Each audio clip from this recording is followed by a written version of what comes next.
Hello my dear student, welcome back to Deepak classes. एक बार फिर से स्वागत है आपका अपने चैनल दीपक क्लासेस में। आज हम जो करेंगे वो है जेई 2022 और 21 के पीवाईक्यू और ऑप्टिक्स के। इससे पहले मैं आपको बता दूं, अगर आप अभी तक जेई की प्रिपरेशन कर रहे हैं और थोड़ा सा उस पर बूस्टअप करना चाहते हैं तो आप मॉडर्न फिजिक्स करिए। सबसे पहले आपका टारगेट मॉडर्न फिजिक्स होना चाहिए। मॉडर्न फिजिक्स आपको 4 से 6 क्वेश्चन तक भी दे सकती है, ठीक है। मॉडर्न फिजिक्स के बाद आप सेमीकंडक्टर कीजिए और इससे आपके 5 क्वेश्चन सही हो जाएंगे। 5 क्वेश्चन का मतलब होता है 20 मार्क्स हो गए आपके। तो कोई भी ऐसा तरीका नहीं है जो आप शॉर्टकट से नंबर ला सकते हैं। नहीं तो जितने भी टॉपर लोग हैं वो लास्ट के 2 महीने पढ़ते, 2 दिन पढ़ते। आपको मेहनत तो करनी पड़ेगी, तो मेहनत को आप बड़े स्मार्ट तरीके से करिए। अगर आपका अब जेई का पेपर है, काफ़ी प्रेशर होगा, सारे सब्जेक्ट बैलेंस करने हैं और आपको लग रहा होगा क्या रिवीजन करें क्या छोड़ें, तो सबसे पहले मैं आपको कहना चाहूँगा कि आप मॉडर्न करिए, ठीक है। अगर मैं इसमें आपको बताऊं कि अब लास्ट समय में हम करें तो करें क्या, लास्ट मोमेंट आ गया है, तो लास्ट मोमेंट में सबसे पहले आप करिए वो चीज़ें करिए जो आपको अच्छे से आ रही है, ठीक है। सबसे पहले हम क्या करेंगे, सबसे पहले जो आपका मॉडर्न फिजिक्स है उससे क्वेश्चन पूछे जाते हैं। तो सबसे पहले पहला जो टॉपिक रहेगा आपका, जो आपको करना है वो करना है मॉडर्न, ठीक है। और मॉडर्न फिजिक्स आप कर लेंगे तो मॉडर्न से एक तो एटम हो गया मॉडर्न में, एक आपका ड्वेल नेचर हो गया, एक आपका न्यूक्लियाई हो गया, ठीक है। और मॉडर्न के साथ ही में एक आपका सेमीकंडक्टर भी इसमें भर दूंगा, ठीक है। तो अब देखिए, अगर आप क्वेश्चन की बात करें तो मॉडर्न से एटम से एक क्वेश्चन आएगा, ड्वेल नेचर से एक क्वेश्चन आएगा, न्यूक्लियाई से एक क्वेश्चन आएगा, आएगा ही आएगा, कंफर्म है। ऐसा होगा नहीं कि नहीं आएगा, ऐसा नहीं हो सकता। सेमीकंडक्टर से आपके 2 क्वेश्चन आएंगे। कहाँ से क्वेश्चन आएगा, जो एटम वाला आपका चैप्टर है, जो एटम चैप्टर है उसमें जो जनरली क्वेश्चन आते हैं वो आते हैं हाइड्रोजन से, तो हाइड्रोजन से रिलेटेड क्वेश्चन आ जाएंगे, ठीक है। और वही ड्वेल नेचर की बात करें तो लास्ट टाइम में आपको ड्वेल नेचर की बात करें उसमें एक तो फोटो वाली फोटो इलेक्ट्रिक इफेक्ट कर लीजिए और दूसरा डी ब्रॉगली कर लीजिए, डी ब्रॉगली। इन दोनों में से एक टॉपिक से ही क्वेश्चन आएगा। न्यूक्लियाई में सिलेबस बहुत कम हो गया है तो इसको तो पूरा ही करके जाइए। बाइंडिंग एनर्जी कर्व हो सकता है स्टेटमेंट बेस्ड क्वेश्चन आ जाए। और सेमीकंडक्टर में एक पीएन जंक्शन से क्वेश्चन आएगा, एक आपका लॉजिक गेट से आना तय है, कंफर्म लॉजिक गेट से तो आता ही आता क्वेश्चन है, ठीक हो गया। तो एक पहला आपका यूनिट ये होना चाहिए। अब आपकी मर्जी, आप इसको 2 दिन में करें, 2 घंटे में करें, 3 घंटे में करें, ठीक है। बढ़िया से करना क्या है ये भी देखिए। थ्योरी पढ़िए, अगर टाइम आपको लगता है थ्योरी पढ़िए, थ्योरी नहीं है तो आपने कोई नोट्स वोट्स बनाए हैं उनको देखिए और उसके बाद फॉर्मूले को रिवाइज करिए। और इनके तो मैंने सबके फॉर्मूला रिवीजन सीरीज भी बनाई है, अगर आप वो देखते हैं फॉर्मूला रिवीजन सीरीज प्लेलिस्ट में जाके देख सकते हैं। उसके बाद आप एटलीस्ट 2-3 साल के पीवाईक्यू कर लो, ज़्यादा नहीं तो 2 साल के तब भी कर लो, जो ऑलरेडी हमारे प्लेलिस्ट में मौजूद है, ठीक है। जिससे आपको एक आइडिया तो होगा ना कैसा क्वेश्चन आएगा। फिर नंबर 2, फिर आप जाइए ऑप्टिक्स पे, ठीक है। और ऑप्टिक्स में आपके 2 से 3 क्वेश्चन आएंगे। वेव ऑप्टिक्स कर लीजिए, जो आज हमारा ये वन शॉट है, ये जो हमारा क्वेश्चन है वेव ऑप्टिक्स का, ये कर लीजिए। और वेव ऑप्टिक्स से एक क्वेश्चन कंफर्म आएगा, एक से ज़्यादा भी आ सकते हैं लेकिन एक तो आएगा ही आएगा, ठीक है। और रे ऑप्टिक्स जो है आपकी, अगर समझ में नहीं आ रही है तो छोड़ दो, लेकिन 2 टॉपिक तो आपको करने ही करने हैं, एक लेंस वाला और दूसरा आपका TIR रिफ्रैक्शन वाला। ये 2 टॉपिक जरूर करें, अगर आप छोड़ते भी हैं तो इतना तो करके छोड़ें, ठीक है। तो क्लास 12 की सेकंड बुक हो गई। अब देखिए तीसरा आपको क्या करना है, तीसरा आपको करना है EM वेव। EM वेव से एक क्वेश्चन आएगा जो कि बहुत सरल क्वेश्चन है, ये इजी टॉपिक मैं आपको बता रहा हूँ। EM के साथ AC और EMI भी करते हुए चले, हो सकता है यहाँ से एक क्वेश्चन आ जाए या 2 आ जाए, एक तो आएगा ही आएगा। तो देखो 1 2 3 5 और मान लो एक क्वेश्चन यहाँ से आ गए, 2 क्वेश्चन 7 और 2 क्वेश्चन यहाँ से हो गए, तो 9 क्वेश्चन तो आपको ऐसे ही हो गए। इसके साथ साथ एक यूनिट एंड डायमेंशन कर लीजिए, एक क्वेश्चन वहां से आ जाएगा तो 10 क्वेश्चन हो गए, तो आपके 40 मार्क्स हैं, समझ रहे। इसके बाद ग्रेविटी है और एक और चैप्टर है आपका मैकेनिकल प्रॉपर्टी ऑफ सॉलिड वाला चैप्टर क्लास 11th का, प्लस इसके बाद थर्मो प्लस केटीजी, ये कर लो। आपके ये मान के चलिए कि 14 क्वेश्चन आ जाएंगे, 14 क्वेश्चन मतलब 56 मार्क्स। टाइम मिलता है, इसके बाद अगर टाइम मिलता है तो आप कहाँ जाएं, ग्रेविटी में जाएं, इलेक्ट्रोस्टैट में जाएं, करंट इलेक्ट्रिसिटी में जाएं, ठीक है।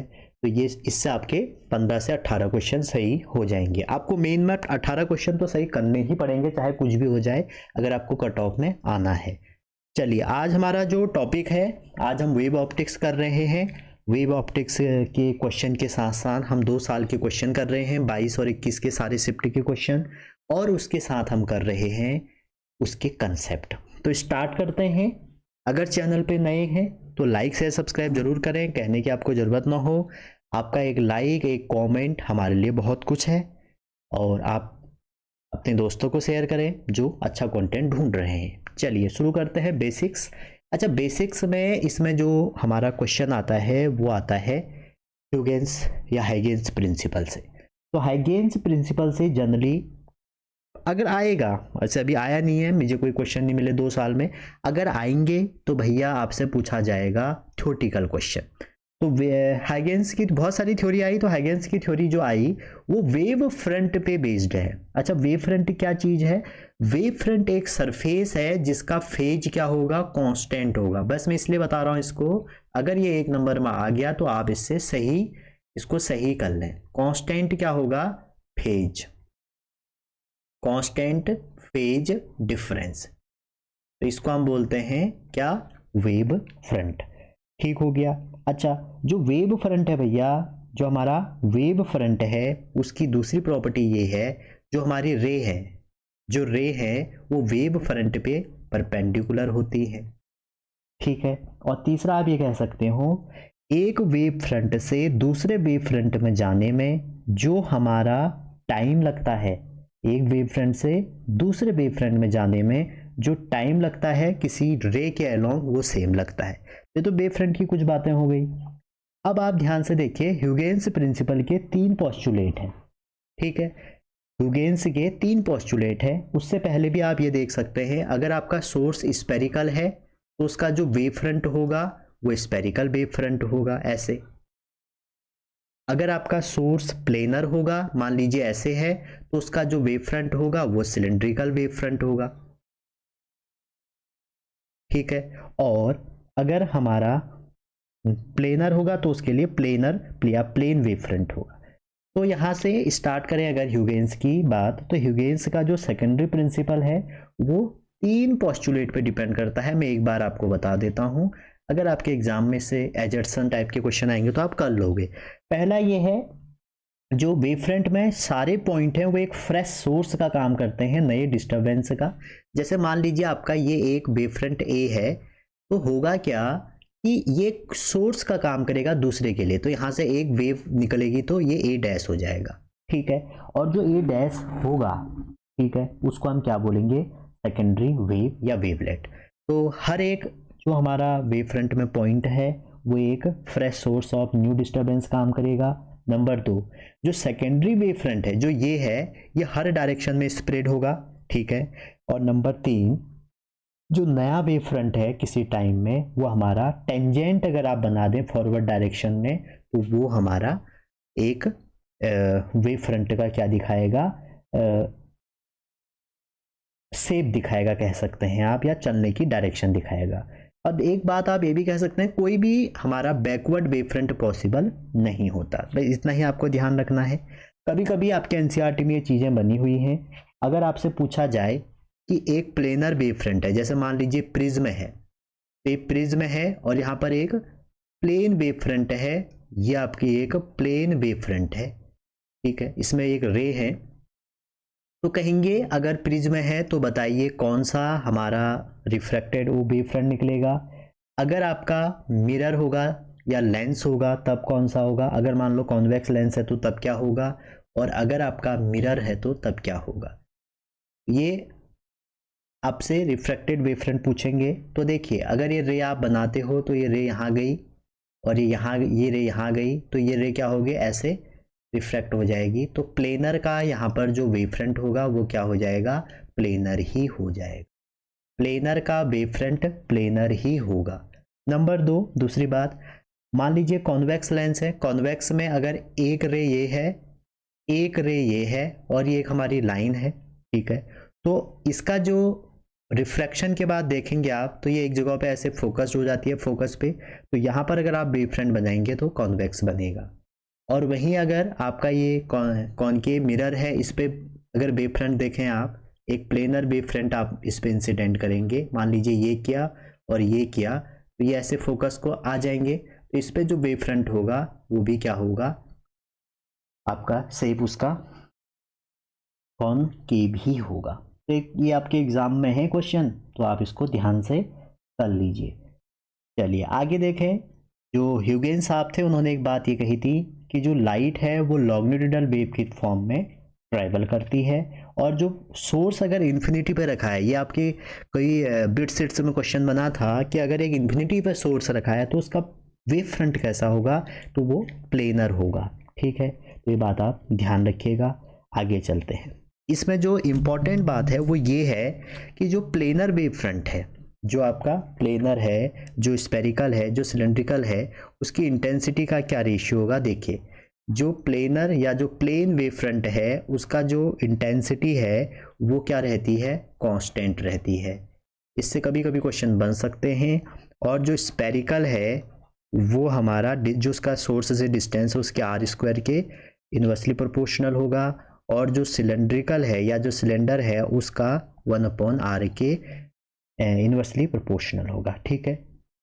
चलिए अब शुरू करते हैं आगे हम इसमें चलें तो अगला टॉपिक है इंटरफेरेंस। तो इंटरफेरेंस ऐसी फेनोमेना है जो आपका रे ऑप्टिक्स में हम एक्सप्लेन नहीं कर पाए, रे ऑप्टिक्स ने एक्सप्लेन नहीं करी, तो हमने वेव ऑप्टिक्स इसके लिए पढ़ी। तो सबसे पहले हमको जानना होगा कि इंटरफेरेंस है क्या। तो बच्चों इंटरफेरेंस क्लास 11th से स्टार्ट हो जाता है। आपने प्रिंसिपल ऑफ सुपरपोजिशन पढ़ा होगा, जब दो या दो से अधिक वेव आपके मिलती हैं, मोर देन 2 वेव, और वो सुपर इम्पोज होती हैं, तो एक कॉमन मीडियम में अगर वो सुपर इम्पोज हो रही हैं तो जो रिजल्टेंट डिस्प्लेसमेंट है वो क्या हो जाएगा, वेक्टर सम ऑफ इंडिविजुअल, ठीक है। तो इसी पे बेस्ड जो थ्योरम है या जो इंटरफेरेंस है वो हमने कैसे पढ़ा। देखिए अगर दो या दो से मोर देन 2 वेव आपकी क्या हो रही हैं, किसी सेम फ्रिक्वेंसी से किसी मीडियम में ट्रेवल हो रही हैं किसी पॉइंट पे, तो कहीं पर इंटेंसिटी मैक्सिमम हो जाती है, कहीं पर इंटेंसिटी मिनिमम हो जाती है। तो आप ये भी कह सकते हैं जो इंटेंसिटी है वो आपस में रीडिस्ट्रीब्यूट हो जाती है। तो ये जो इंटेंसिटी मैक्सिमम और मिनिमम हो रही है इसी को हम क्या बोलते हैं, इंटरफेरेंस, ठीक है। अब देखिए कुछ कंडीशन होती है इंटरफेरेंस की। सारे जो हमारे क्या कहते हैं वेव, जो वेव हैं वो जो इंटरफेरेंस दिखा रहे हैं उसकी कंडीशन ये है कि उन दो वेव का एम्पलीट्यूड सेम होना चाहिए, फ्रीक्वेंसी और वेवलेंथ सेम होनी चाहिए, लाइट मोनोक्रोमेटिक होना चाहिए, उनका जो फेज डिफरेंस है वो कांस्टेंट होना चाहिए, और कांस्टेंट फेज डिफरेंस जिसका होता है उसको हम बोलते हैं कोहेरेंट सोर्स, ठीक है। तो ये हमारा कंडीशन होनी चाहिए। कोई ये भी कह सकते हैं कि लाइट एक ही डायरेक्शन में, सेम डायरेक्शन में ट्रेवल करना चाहिए। तो अगर सेम डायरेक्शन में ट्रेवल करेगी तभी उनमें क्या होगा, रीडिस्ट्रीब्यूशन होगा, ठीक है। तो ये बात ध्यान रखना, same amplitude, same frequency, same wavelength, और जो हमारा लाइट है वो कोहेरेंट सोर्स से आनी चाहिए, ठीक है। तो मोनोक्रोमेटिक का मतलब होता है सिंगल कलर। अब देखिए जो इंटरफेरेंस है इसके बारे में थोड़ा थ्योरेटिकल पॉइंट देखते हैं। इंटरफेरेंस भैया सारे टाइप के वेव हमारे दिखाता है, कंजर्वेशन ऑफ एनर्जी पे बेस्ड है, सुपरपोजिशन फॉलो करता है, और वेव नेचर पे बेस्ड है। कंडीशन ऑफ सस्टेन इंटरफेरेंस आप अभी देख चुके हैं, ये आपका कंडीशन है सस्टेन इंटरफेरेंस की, ठीक है। अब देखिए जनरली क्या होगा जब आपको दो वेव गिवन होंगी, कहानी स्टार्ट यहीं से होती है इंटरफेरेंस की। ये इंटरफेरेंस आप समझ चुके हैं जब दो या दो मोर देन 2 वेव आपकी सेम डायरेक्शन में मूव कर रही हैं, जब सुपर पोजिशन के बाद देखेंगे तो क्या होगा, इंटेंसिटी कहीं पर मैक्सिमम हो जाएगी, कहीं पर मिनिमम हो जाएगी। तो जो मैक्सिमम मिनिमम हो जाएगी वो कितनी मैक्सिमम होगी और कितनी मिनिमम होगी उसके बारे में हम बात करते हैं। मान लो कोई दो वेव है, कौन सी दो वेव हैं देखते हैं। मान लीजिए पहली वेव है y1 equal to a1 sine omega t, ये मान लीजिए पहली वेव है। और दूसरी वेव है y2 equal to a2 sine omega t plus 5। अगर आप इन दो वेव का सुपर पोजिशन करेंगे तो वो कहते हैं कि जो रिजल्टेंट डिस्प्लेसमेंट है वो y1 प्लस y2 होगा। मैं यहाँ पर डेरिवेशन नहीं करा रहा हूँ। जब हम इसको सॉल्व करेंगे तो इससे रिजल्टेंट जो डिस्प्लेसमेंट से हमारी वैल्यू आएगी y की, वो कितनी आ जाएगी, a साइन और ओमेगा टी प्लस क्या आ जाएगी, 5 आ जाएगी। इसको आप क्या कर लीजिए, थीटा कर लीजिए उस पहले का फेज डिफरेंस। तो यहाँ से जो रिजल्टेंट एम्पलीट्यूड होगा वो कितना हो जाएगा, वो आपका निकल के आएगा पहले का एम्पलीट्यूड, दूसरे का amplitude plus 2a1a2 cos phi या कॉस थीटा कर लीजिए। देखिए ये आपको किसी भी बुक में मिल जाएगा, ये जो डेरिवेशन है, ठीक है। तो हम इसको सुपर इम्पोज करके ट्रिग्नोमेट्री का फॉर्मूला लगाएंगे तो हमें एक वेव की इक्वेशन मिल जाएगी। ये जो वेव की इक्वेशन मिली, यहाँ से जो एम्पलीट्यूड है ये आपको रिलेशन ध्यान में रखना है। और आप जानते होंगे कि जो इंटेंसिटी है, इंटेंसिटी किसी भी वेव की एम्पलीट्यूड के क्या होती है, स्क्वायर के प्रोपोर्शनल होती है। तो यहाँ से अगर आप इंटेंसिटी निकालें, यहाँ से अगर आप रिजल्टेंट इंटेंसिटी निकालें तो क्या आ जाएगा, I1, ठीक है, I1 plus I2 plus 2 root I1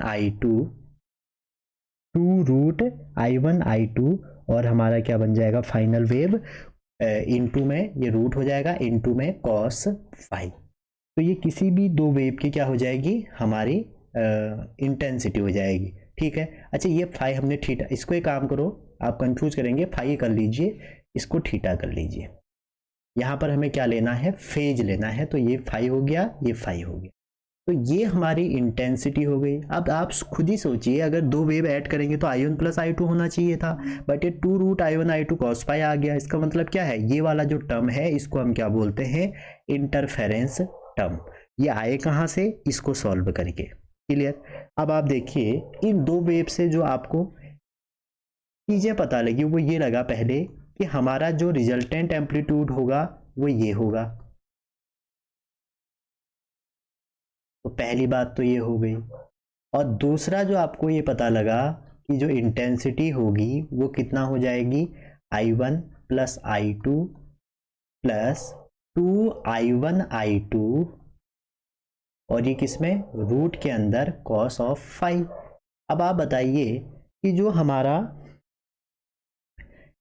maximum अगर इंटेंसिटी हो रही है, देखो किसी किसी पॉइंट पे क्या हो जाता थी, मैक्सिमम हो जा रही थी, किसी पे मिनिमम हो रही थी। अगर आपका आई मैक्सिमम है वो डिपेंड किस पे करता है, cos 5 पे। तो cos 5 को कितना होना पड़ेगा, cos की मैक्सिमम वैल्यू 1 होगी। तो 1 होगी तो 5 की वैल्यू या तो 0 होगी या आप बोल सकते हैं 2n पाई होगी। तो इस केस में आपकी इंटेंसिटी क्या हो जाएगी, मैक्सिमम हो जाएगी। तो मैक्सिमम अगर आप वैल्यू निकालेंगे क्या आ जाएगा, I1 plus I2 plus 2I1 I2 cos 5। तो यहाँ से अगर आप इसको सॉल्व करेंगे तो इंटेंसिटी क्या आ जाएगी, root I1 plus root I2 का होल स्क्वायर। उसी तरह अगर आप देखें कि cos 5 की मिनिमम वैल्यू होती है 0 पे, और 0 कहाँ पे होता है, नहीं सॉरी 0 पर नहीं, -1 पे, और -1 होता है 180 पे। और आप कह सकते हैं 180 कहाँ पर आएगा, अगर जनरल वैल्यू लें तो 2n माइनस पाई। तो यहाँ पर इंटेंसिटी मिनिमम हो जाएगी। और मिनिमम में डिफरेंस क्या आएगा, I1 माइनस रूट I2 का होल स्क्वायर। तो जो आप कह रहे थे इंटरफेरेंस से मैक्सिमम और मिनिमम वैल्यू आएगी, तो मैक्सिमम कितनी आएगी, इतनी आएगी, मिनिमम कितनी आएगी, ये आएगी, ठीक है। तो ये डिपेंड किस पे करता है, फेज पे। तो कई बार भैया आपसे फेज से एक क्वेश्चन पूछा जाता है, आपको पाथ डिफरेंस और फेज डिफरेंस की बात कर दी जाती है क्वेश्चन में, और आपसे पूछा जाता है कि बताइए आंसर बताइए। तो आप देखिए जो आपका फेज डिफरेंस होता है, एक फॉर्मूला आप ध्यान रखेंगे जो आपको बाद में यूज करना पड़ेगा क्वेश्चनों में। फेज डिफरेंस इक्वल टू होता है 2 pi by lambda path difference. ये आपका फेज डिफरेंस और पाथ डिफरेंस में रिलेशन होता है। और कई बार होता क्या है भैया कि जैसे आपका ये फेज डिफरेंस है, आपसे क्वेश्चन पाथ डिफरेंस का पूछ लिया जाता है। तो path difference equal phase difference equal to 2 pi by lambda into path difference. Phase difference equal to 2 pi by lambda into path difference. एक बार मेरे साथ बोलिए, phase difference equal to 2 pi by lambda path difference. ये आपके लिए important formula है, अभी आगे आपका यूज इसको करते हैं जेई में या नीट में, जहां भी आप जाओगे। ठीक है, आगे देखें, ये हमने एक टेबल बनाई। जो हम कह रहे हैं कि इंटेंसिटी मैक्सिमम हो रही है, तो मैक्सिमम इंटेंसिटी होगी, इसका मतलब है कि वेव हमारा सेम फेज में मिलेगा। वेव आउट ऑफ फेज में मिलेगा तो इसको बोलते हैं डिस्ट्रक्टिव। जो हम कह रहे हैं कि सम पॉइंट में मैक्सिमम होगा, दैट मींस कंस्ट्रक्टिव इंटरफेरेंस। जहां पर मिनिमम होगा उसको हम बोल देंगे डिस्ट्रक्टिव इंटरफेरेंस। तो उस केस में फेज कितना आएगा, 0 या 2n पाई। और या आप इसको बोल सकते हैं कि इवन आएगा, इवन। और यहाँ पे क्या आएगा 180 या 2n माइनस 1 पाई। तो पार्ट डिफरेंस देखिए हमने निकाला, जब फेज डिफरेंस इक्वल टू ये हो गया। अगर आपको फेज डिफरेंस दिया है 2n पाई, तो 2n पाई यहाँ रखेंगे तो पाई से पाई कट गया, 2 से 2 कट गया, तो पार्ट डिफरेंस कितना आ जाएगा n लैम्डा, इसका 2n माइनस लैम्डा बाई 2। इसका जो एम्पलीट्यूड है, रिजल्टेंट जो एम्पलीट्यूड है यहाँ पे वो, और इसमें जो रिजल्टेंट इंटेंसिटी है हमने अभी भी देखा, आई मैक्स कितना आ जाएगा, आई मैक्स आ जाएगा √I1 प्लस √I2 का होल स्क्वायर। और बात करें इस साइड तो इसका मिनिमम जो वैल्यू आएगी √I1 माइनस √I2 का होल स्क्वायर। अगर आप एम्पलीट्यूड की बात करें तो वो क्या आ जाएगा, A1 प्लस A2 का होल स्क्वायर। ठीक है, अगर आप नहीं, इसको आप रिजल्टेंट में क्या कर लीजिए, ये कर लीजिए। तो अभी हम आगे A1 बाई A2 ये बाद में देख लेंगे। ठीक है, तो इसमें आप ये कह सकते हैं जो हमारा A1 A2 आएगा वो अभी हम आगे देखेंगे। चलिए आगे चलते हैं। अब देखिए इंटरफेरेंस के फॉर्मूले में अभी मैं आपको बता दूं, एक दो फॉर्मूले ऐसे हैं जैसे हमने एम्पलीट्यूड का फॉर्मूला पढ़ लिया। देखो अगर आपने इससे पहले कुछ समझ में नहीं आया तो इसको जरूर देखें। A1 square plus A2 square plus 2A1 A2 cos of phi, एक फॉर्मूला हमारा ये निकल के आ गया। इंटेंसिटी का हमारा फॉर्मूला निकल के आया I1 plus I2 plus 2√I1I2 cos of phi. इसी को हमने दो पार्ट में ब्रेक किया और क्या किया, अगर मैक्सिमम पूछेगा तो कितना होगा, मिनिमम पूछेगा तो कितना होगा। तो मैक्सिमम कितना हो जाएगा, मैक्सिमम होगा √I1 minus √I2 whole square. और मिनिमम कितना हो जाएगा, मिनिमम होगा आपका अच्छा ये प्लस होगा मैक्सिमम में और मिनिमम में होगा माइनस। ये हमने देखा था। एक फॉर्मूला मैंने अभी आपको बताया कि जो इंटेंसिटी है वो एम्पलीट्यूड के स्क्वायर के प्रोपोर्शनल होती है। तो अगर आपको इसको एम्पलीट्यूड के टर्म में बताना है तो कितना हो जाएगा, A1 plus A2 whole square, A1 plus A2 whole square. और ये कितना हो जाएगा, A1 minus A2 whole square. ये दो फॉर्मूले बनेंगे जो कि क्लियर कट है, आप कहोगे हाँ सर बन गए, ये हमने देख लिए। ठीक है, लेकिन एग्जाम में जो एग्जामिनर है वो कभी कभी ऐसा क्वेश्चन पूछेगा आपसे डायरेक्टली कि आई मैक्स ओवर आई मिनिमम बताओ। तो आप इसमें कंफ्यूज मत होना कि भाई आई मैक्स क्या रखें, आई मिनिमम क्या रखें। भाई दोनों की वैल्यू आपको पता है, आई मैक्स रख लो, आई मिनिमम रख लो। अगर उसने इंटेंसिटी दी है तो इंटेंसिटी के टर्म में रख लो, अगर उसने इंटेंसिटी नहीं दी है तो आप एम्पलीट्यूड के टर्म में रख लो। तो आपसे पूछा जाएगा एग्जाम में कि इसके टर्म में रखे, आप उसी के टर्म में रखेंगे। अच्छा आगे चलते हैं। अगला जो इसमें पार्ट है, कई बार देखिए अगर आप इसको देखें आई मैक्स ओवर आई मिनिमम, अगर आप इसको देखें इस इंटरफेरेंस में इसको मैं थोड़ा सा और एक्सप्लोर करता हूँ आगे को, जिससे आपको बाद में, अभी क्वेश्चन आपके जल्दी जल्दी हो जाएंगे अगर आप इसको समझेंगे। मैं चाह रहा हूँ अगर आप क्वेश्चन कर रहे हैं आपकी इसकी साथ थ्योरी भी हो जाए। तो I max over I minimum कितना हो जाएगा, root I one plus root I two और अपॉन में root I one minus root I two, दोनों की वैल्यू मैंने यहाँ पे रख दी, ठीक है। और इसका मैंने कंप्लीटली होल स्क्वायर लिख दिया।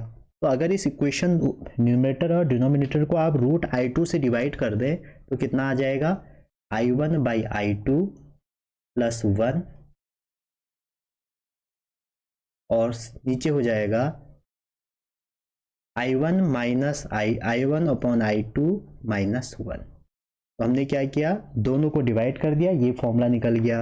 अब यहीं से अगर आपको पता है इंटेंसिटी टू एम्पलीट्यूड के स्क्वायर के प्रोपोर्शनल होती है, तो ए वन बाई ए टू और ए वन बाई ए टू का होल स्क्वायर, तो ये हमारे दो फॉर्मूले बन गए। अच्छा, मैक्सिमम एग्जाम में अगर अभी आप आगे जाएंगे तो वहां पर ये पूछा जाएगा कि आई मैक्स, जो क्वेश्चन पूछा जाएगा I max minus I minimum और अपॉन में आई मैक्स प्लस आई मिनिमम पूछा जाएगा। यही पूछा गया है आपके कई बार एग्जाम में। तो देखिए I max minus I minimum, I max plus I minimum, इसकी जब वैल्यू आप दोनों की रखोगे तो कितनी निकल के आती है, root I one by I into I two upon में I one plus I two. और इसको भी अगर आप आई टू से डिवाइड करते हैं, इसको भी अगर आप आई टू से डिवाइड करते हैं तो कितना आ जाएगा, तो ये आ जाएगा टू अंडर रूट में I one by I two और अपॉन में I one plus I two plus one. ठीक है भैया, तो आई मैक्स और आई मिनिमम की ये बात हुई। आप इसको आई वन आई टू से डिवाइड कर दीजिए, और जैसे ही आप आई वन आई टू से इसको डिवाइड करेंगे तो आपका आंसर यहाँ पे निकल के आ जाएगा, जो कि आपके एग्जाम में कई बार पूछा गया है। चलिए आगे देखते हैं, I max minus I minimum, ठीक है।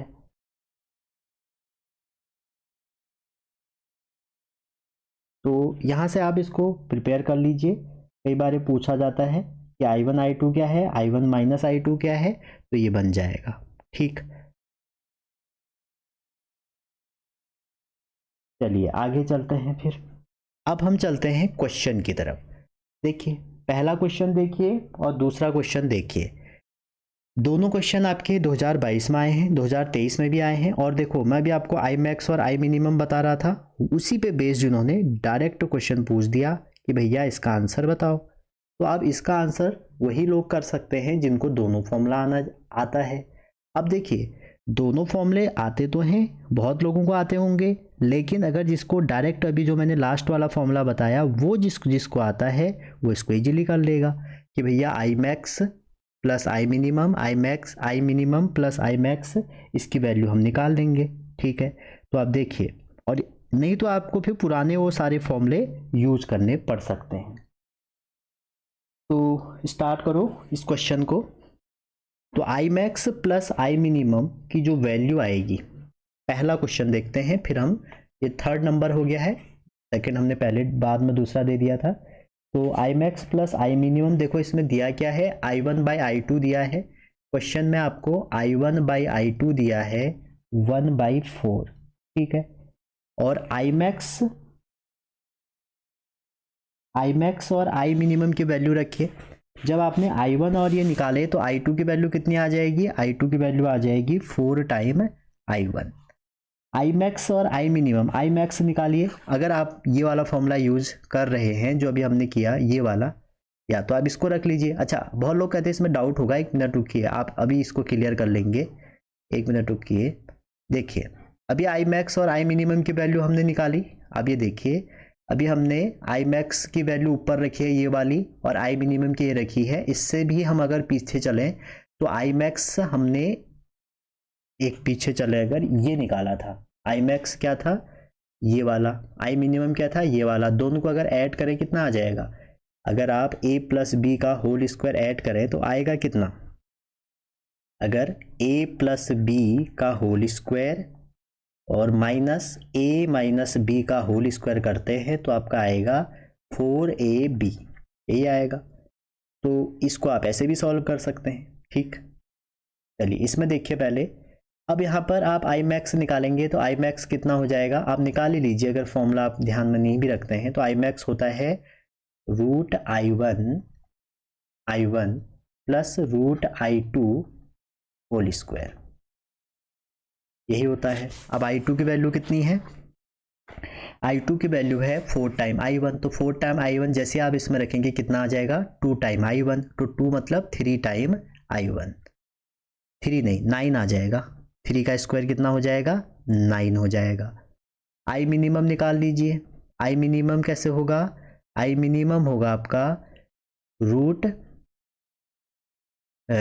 I1 और माइनस रूट I2 का स्क्वायर, और I2 की वैल्यू कितनी है 4 टाइम I1, तो 4 टाइम I1 रखेंगे तो 2 टाइम रूट I1, और 2 इसमें से माइनस करेंगे तो I1 तो ये आ जाएगा नॉर्मल का I1। अब आप क्या करिए वैल्यू रख दीजिए, वैल्यू किस में रखना है, ये वाले फॉर्मूले में। तो I max plus I minimum, I max plus I minimum कितना हो जाएगा 9 और I1 10 हो जाएगा, और I max minus I minimum 9 में से I1 घटाओगे 8 आ जाएगा, और किसके बराबर है 2 अल्फा प्लस 1 बीटा प्लस 3। अब इन्होंने बस घुमा के दिया है कि आप इसको थोड़ा सा सॉल्व करेंगे, तो इसके बाद सॉल्व करिए तो आ जाएगा आपका अल्फा इसको सॉल्व करने में 2 आ रहा है, और बीटा इसको सॉल्व करने में 1 आ रहा है, तो 2/1 मतलब अल्फा बाई बीटा आपका बी ऑप्शन हो जाएगा। सेम क्वेश्चन इन्होंने ये भी दिया है, और इसमें इन्होंने 5/x दिया है, तो x की वैल्यू निकालनी है, आप इसको कैलकुलेट करिएगा, ठीक है। अब मैं आपसे ये कह रहा हूं, जो अभी हमने ये फॉर्मूला किया आप इसको इससे भी कर सकते हैं, आप इसको इससे भी कर सकते हैं। देखिए I max minus I minimum, जो मैं भी आपको पीछे बता रहा था, अगर आपको ये डायरेक्ट याद रहेगा तो आपका टाइम बचेगा।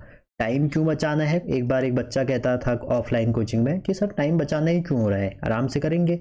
अरे भैया मैथ्स में दोगे ना टाइम, मैथ्स को भी तो आपने टाइम देना है। तो जब इसको आप सॉल्व करेंगे, इस पूरे में अगर आप वैल्यू रख देंगे इसके टर्म में, मान लो आपको I1/I2 की वैल्यू दे रखी है, I1/I2 जो होगा आपका वो आपको दिया हुआ है एम्पलीट्यूड के टर्म में A1/A2। तो जब आपको A1/A2 गिवन होगा, आप ये कह सकते हैं जब आपको A1/A2 क्या गिवन होगा, मान लो बीटा गिवन है, तब क्या होगा, ये अगर आपको गिवन हो, इंटेंसिटी गिवन हो, तो A1/A2 अगर गिवन हो तो इसका जो डायरेक्ट आंसर आएगा वो आ जाएगा 2√बीटा प्लस 1, ये लगाइएगा आप, आपका आंसर सही हो जाएगा, ठीक है। या आप कह सकते हैं अगर इसको आप सॉल्व करेंगे तो आपका आएगा 2A1/A2 और अपॉन में आएगा 2A1 square plus A2 square amplitude के टर्म में, और इसको फर्दर सॉल्व करेंगे तो आएगा 2√I1 जो मैं आपको बता रहा था इससे पहले ओवर I2, और ये इसको भी सॉल्व करेंगे आ जाएगा, अच्छा ये ना ये 2 नीचे नहीं है, 2 नहीं है, तो ये आ जाएगा I1 प्लस I2, ये है। तो ये क्वेश्चन आप चाहे वैसे तैयार करें चाहे ऐसे करें, तो ये क्वेश्चन तो इससे रिलेटेड था। दूसरा क्वेश्चन देखिए, सेम क्वेश्चन है, दोनों इसलिए साथ में रखे गए हैं, क्वेश्चन में वही फॉर्मूला लगेगा जो मैंने आपको बताया, पार्ट डिफरेंस और फेज डिफरेंस। अगर आपको वो फॉर्मूला नहीं आता तो आप इस क्वेश्चन को नहीं कर पाएंगे, और फॉर्मूला जो हमारा है वो है कि जो फेज डिफरेंस होता है, फेज डिफरेंस जो होगा वो आपका होता है 2π/λ पाथ डिफरेंस। अब देखिए यहाँ पर दोनों क्वेश्चन वही हैं, एक कर लेते हैं, एक आप घर में कर लेंगे। तो क्वेश्चन में इंटेंसिटी आपको बताया, फेज डिफरेंस हमें चाहिए क्या, हमें इसलिए चाहिए जो हमारा इंटेंसिटी है I है उसका फॉर्मूला क्या होता है I1 plus I2 plus 2√I1/I2 cos phi, ये हमारा फॉर्मूला है। अब आप देखिए पहले कंडीशन में कह रहे हैं कि इंटेंसिटी I और 4I है, तो ये तो हमको पता लग गया कि इंटेंसिटी I1I है और ये 4I है। इंटरफेयर टू प्रोड्यूस फ्रिंज इतना, एंड द फेज डिफरेंस पहले केस में π/2 दूसरे केस में π/3 एट पॉइंट ए और बी। तो आई ए कितना हो जाएगा, आई ए हो जाएगा, ये है आई, ये है 4i, ठीक है। अब आपको यहाँ पे फेज ही दिया है, फिर इसका यूज अभी नहीं होगा। अब देखो जब क्वेश्चन में पाथ डिफरेंस दे देगा तो आपको फेज निकालना पड़ेगा। इस क्वेश्चन में अभी ये नहीं लगेगा, ठीक है, मुझे लगा इसमें पाथ दिया है, इसमें फेज दिया है। तो अगर आप यहाँ पे π/2 रख दें, cos 90 कितना होता है 1 होता है, तो ये कितना आ जाएगा +2, और ये i इंटू आई मतलब ये हो जाएगा इंटू के 2i। तो सॉल्व करिए तो ये आ जाएगा आपका, नहीं गलत कह रहा ना, cos 90 तो 0 होता है, cos 90 0 होता है, तो ये हो जाएगा 4/5i हो जाएगा।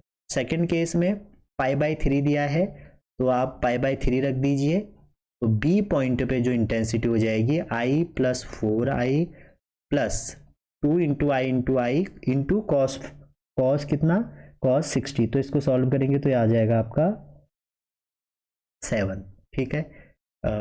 2i हो जाएगा, तो ये आ जाएगा 4 1 5 5 2 7 7i।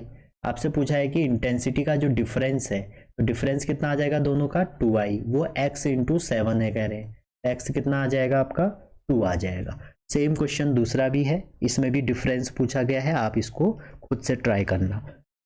अगला क्वेश्चन है क्वेश्चन नंबर 5, कह रहे हैं दो light wave from to coherent, coherent इसलिए लिखा है क्योंकि कोहेरेंट मतलब होता है ऐसा जिसका फेज, ऐसे वेव जिसके फेज डिफरेंस क्या है कांस्टेंट या 0। तो कह रहे हैं कि दो वेव है जिनकी इंटेंसिटी सेम है और i1 और i2 की जो वैल्यू है वो आपको दे रखी है, ठीक है। तो क्वेश्चन में कहा गया है in interfere pattern the intensity at minimum is 0। अच्छा, मिनिमम पे 0 है, तो आई मिनिमम आपका अगर 0 होगा तो आपकी जो इंटेंसिटी होगी आई मिनिमम पे i1 माइनस रूट i2, इसका स्क्वायर भी 0 होगा, तो मतलब i1 और i2 क्या हो जाएंगे, इक्वल हो जाएंगे। ये i0 है, ये 10 नहीं है, ये बात ध्यान रखना, तो इसकी वैल्यू i0 हो जाएगी। क्वेश्चन कह रहे हैं कि what is the intensity of light at maximum. तो मैक्सिमम की इंटेंसिटी क्या होती है, इसीलिए मैंने आपको सारे फॉर्मूले बताए। बहुत लोगों को उसमें बोरियत फील हुई होगी, लेकिन भैया फॉर्मूले ही नहीं आते तो आगे कुछ नहीं कर पाओगे। तो i0 प्लस i0 2i0 का स्क्वायर 4i0 क्या हो जाएगा, 4i0 हो जाएगा आंसर। क्लियर है यहाँ तक? आगे बढ़ते हैं। देखिए फिर आ गया क्वेश्चन, और इस क्वेश्चन का आंसर उन्होंने डायरेक्ट वही दिया है। देखो टू कोहेरेंट सोर्स है, सब कुछ वही है, इसको मैंने आपको कई बार बता दिया है। तो इसका जो करेक्ट ऑप्शन होगा वो आपका होगा, चलो कर ही देते हैं यार। अच्छा, ये ऊपर यहाँ पे माइनस है, नीचे प्लस है, क्योंकि वो ये जो हमारा भैया ये हमें दिया है, ये क्यों दिया है, अगर कमेंट करके बताइएगा कि आई मैक्सिमम और मिनिमम का प्लस माइनस क्यों बनाया गया है। अगर किसी को इतनी फिजिक्स पता है या किसी को लगता है मेरी वेव ऑप्टिक्स अच्छी है, तो आप मुझे कमेंट करके बताइएगा इसको हम क्यों कैलकुलेट करते हैं, इसका कोई लॉजिक है। अगर आप बता देंगे तो अच्छी बात है, अगर किसी को नहीं आएगा तो आप इसमें मेरे को कमेंट कर दीजिएगा, मैं कमेंट पे बताऊंगा। तो इसकी वैल्यू मैंने अभी भी बताई थी आपको कितनी होती है, इसकी वैल्यू इंटेंसिटी की टर्म में होती है i1 i2 और अपॉन में i1 प्लस i2, ये अभी बताई थी। अब आप इसमें देखिए इन्होंने क्या किया, इसको मैंने ये भी थोड़ा रीअरेंज करके ऐसा भी बना दिया था, i1 i2 और नीचे वाले पार्ट में लिख दिया था i1/i2 + 1, ठीक है। अब इन लोगों ने क्या किया कि जो सोर्स है उनकी इंटेंसिटी का रेशियो दे दिया, मतलब i1/i2 का रेशियो कितना दे दिया, 2x दे दिया इन्होंने। तो i1/i2 की जगह पे 2x रख दीजिए, तो 2√2x और 2x + 1। तो आप लोग इसको वैल्यू न रखने के बजाय ये दिमाग में ध्यान रखें, और अगर आप चाहें तो इसको ध्यान रखें, ये वाले को, ये वाले को, ये वाले को, तो आपका काम आसान हो जाएगा। तो करेक्ट ऑप्शन क्या हो जाएगा यहाँ पे, करेक्ट ऑप्शन हो जाएगा आपका सी वाला। क्वेश्चन नंबर 6, सबसे इंपॉर्टेंट क्वेश्चन यहीं से आए हैं। YDSE एक्सपेरिमेंट, इंटरफेरेंस को डेमोन्स्ट्रेट किया थॉमस यंग साहब ने, और उन्होंने इंटरफेरेंस की जो ये बातें हैं ये प्रूफ करी जो अभी हमने इससे पहले करी है। और इन्होंने एक सिंपल सा एक एपर्टस या बोल सकते हो एक प्रैक्टिकल डिजाइन किया, जिससे हमारा इंटरफेरेंस की वेव नेचर कंफर्म हुई। और इनके प्रैक्टिकल में जो मेनली जो बात हुई वो हुई कोहेरेंट सोर्स पे बेस्ड रहा, जैसा कि पहले था। तो कोहेरेंट सोर्स कैसे बनता है, अगर कभी एग्जाम में आ जाएगा कि कोहेरेंट सोर्स को हम बनाते कैसे हैं, तो भैया कोहेरेंट सोर्स को हम बनाते हैं दो तरीके से। एक डिवीजन ऑफ वेव फ्रंट से। डिवीजन ऑफ वेव फ्रंट का मतलब है ऐसे इस मेथड में वेव फ्रंट को डिवाइड कर देते हैं दो या दो से अधिक पार्ट में बाय स्लिट, जो हमने YDAC में यूज किया। अच्छा, और भी होते हैं, जैसे आप उसमें मिरर से कर सकते हैं, प्रिज्म से कर सकते हैं। तो जैसे मिरर वाला एक साइंटिस्ट है फ्रेजनल बाई प्रिज्म, ये आपके सिलेबस में नहीं है, ठीक है। और एक और है लॉयड मिरर, इन्होंने भी क्या आगे अगर आप पढ़ेंगे तो इसको देखेंगे।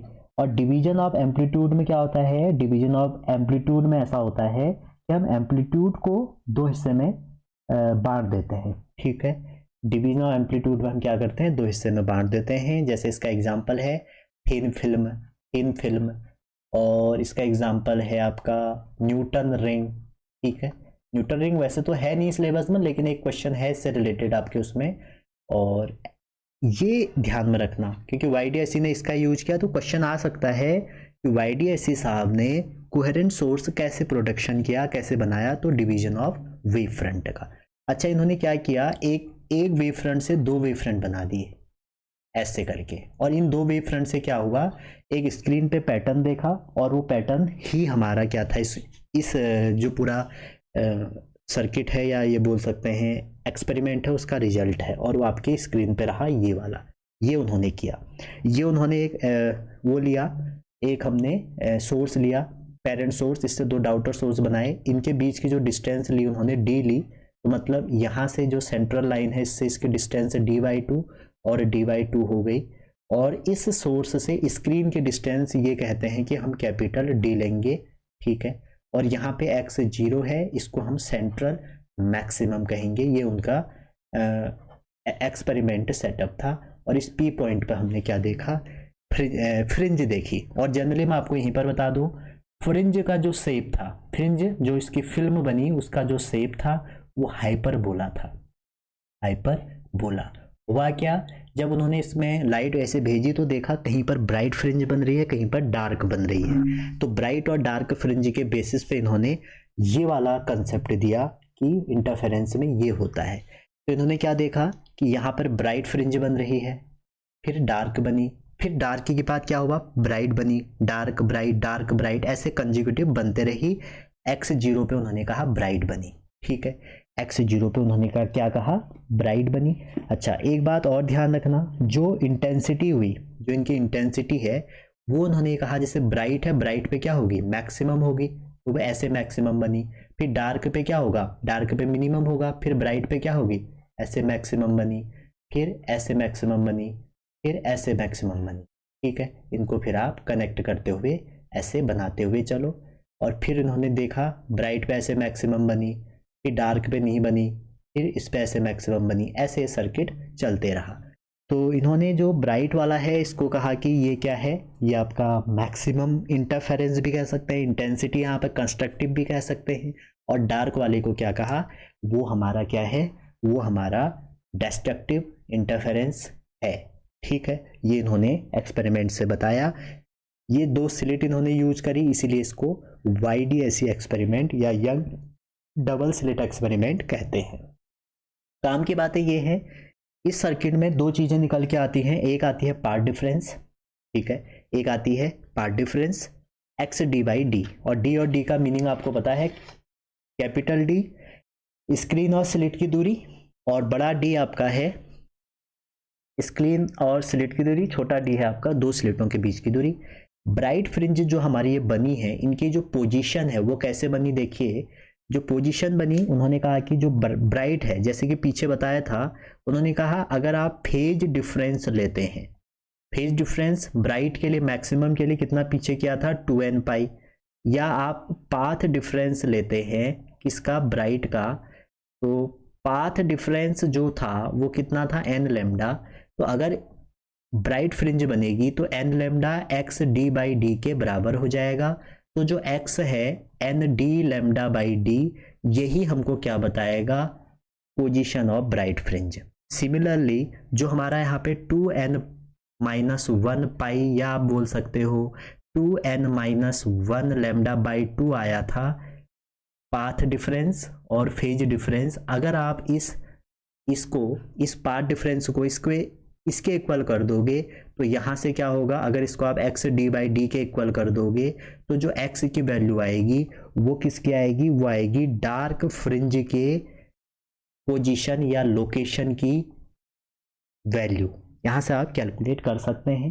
ठीक है, काम की बातें क्या हैं, काम की बातें ये हैं, क्वेश्चन ये आता है कई बार कि यंग डिबल, अच्छा ये n की वैल्यू क्या है, n है ऑर्डर ऑफ फ्रिंज, n क्या होगा 0 1 2 ऐसे बढ़ते जाएगा, और इसमें जो n की वैल्यू होगी वो स्टार्ट होगी कहाँ से, अगर आपने 2n-1 ये लिखा है तो 1 2 3, क्योंकि जो सेंट्रल फ्रिंज है वो हमेशा क्या बनती है, वो आपकी ब्राइट बनती है। क्लियर है यहाँ तक। अच्छा, कई बार क्वेश्चन ये आता है भैया कि YDSE में, ये बहुत बार क्वेश्चन आया हुआ है कि YDSE में, अच्छा पहले इसको देख लेते हैं आगे। अगला इन्होंने दिया फ्रिंज विड्थ। फ्रिंज विड्थ मतलब ये होता है कि दो कंसेक्यूटिव डार्क या ब्राइट फ्रिंज के बीच की डिस्टेंस को फ्रिंज विड्थ कहते हैं, जो बीटा इक्वल टू इन्होंने d लैम्डा बाई डी से दिया। ठीक है, और ये किस पे डिपेंड करेगी, ये किस पे डिपेंड करेगी, लैम्डा पे डिपेंड करेगी। एंगुलर विड्थ दिया इन्होंने बीटा बाई डी या लैम्डा बाई डी।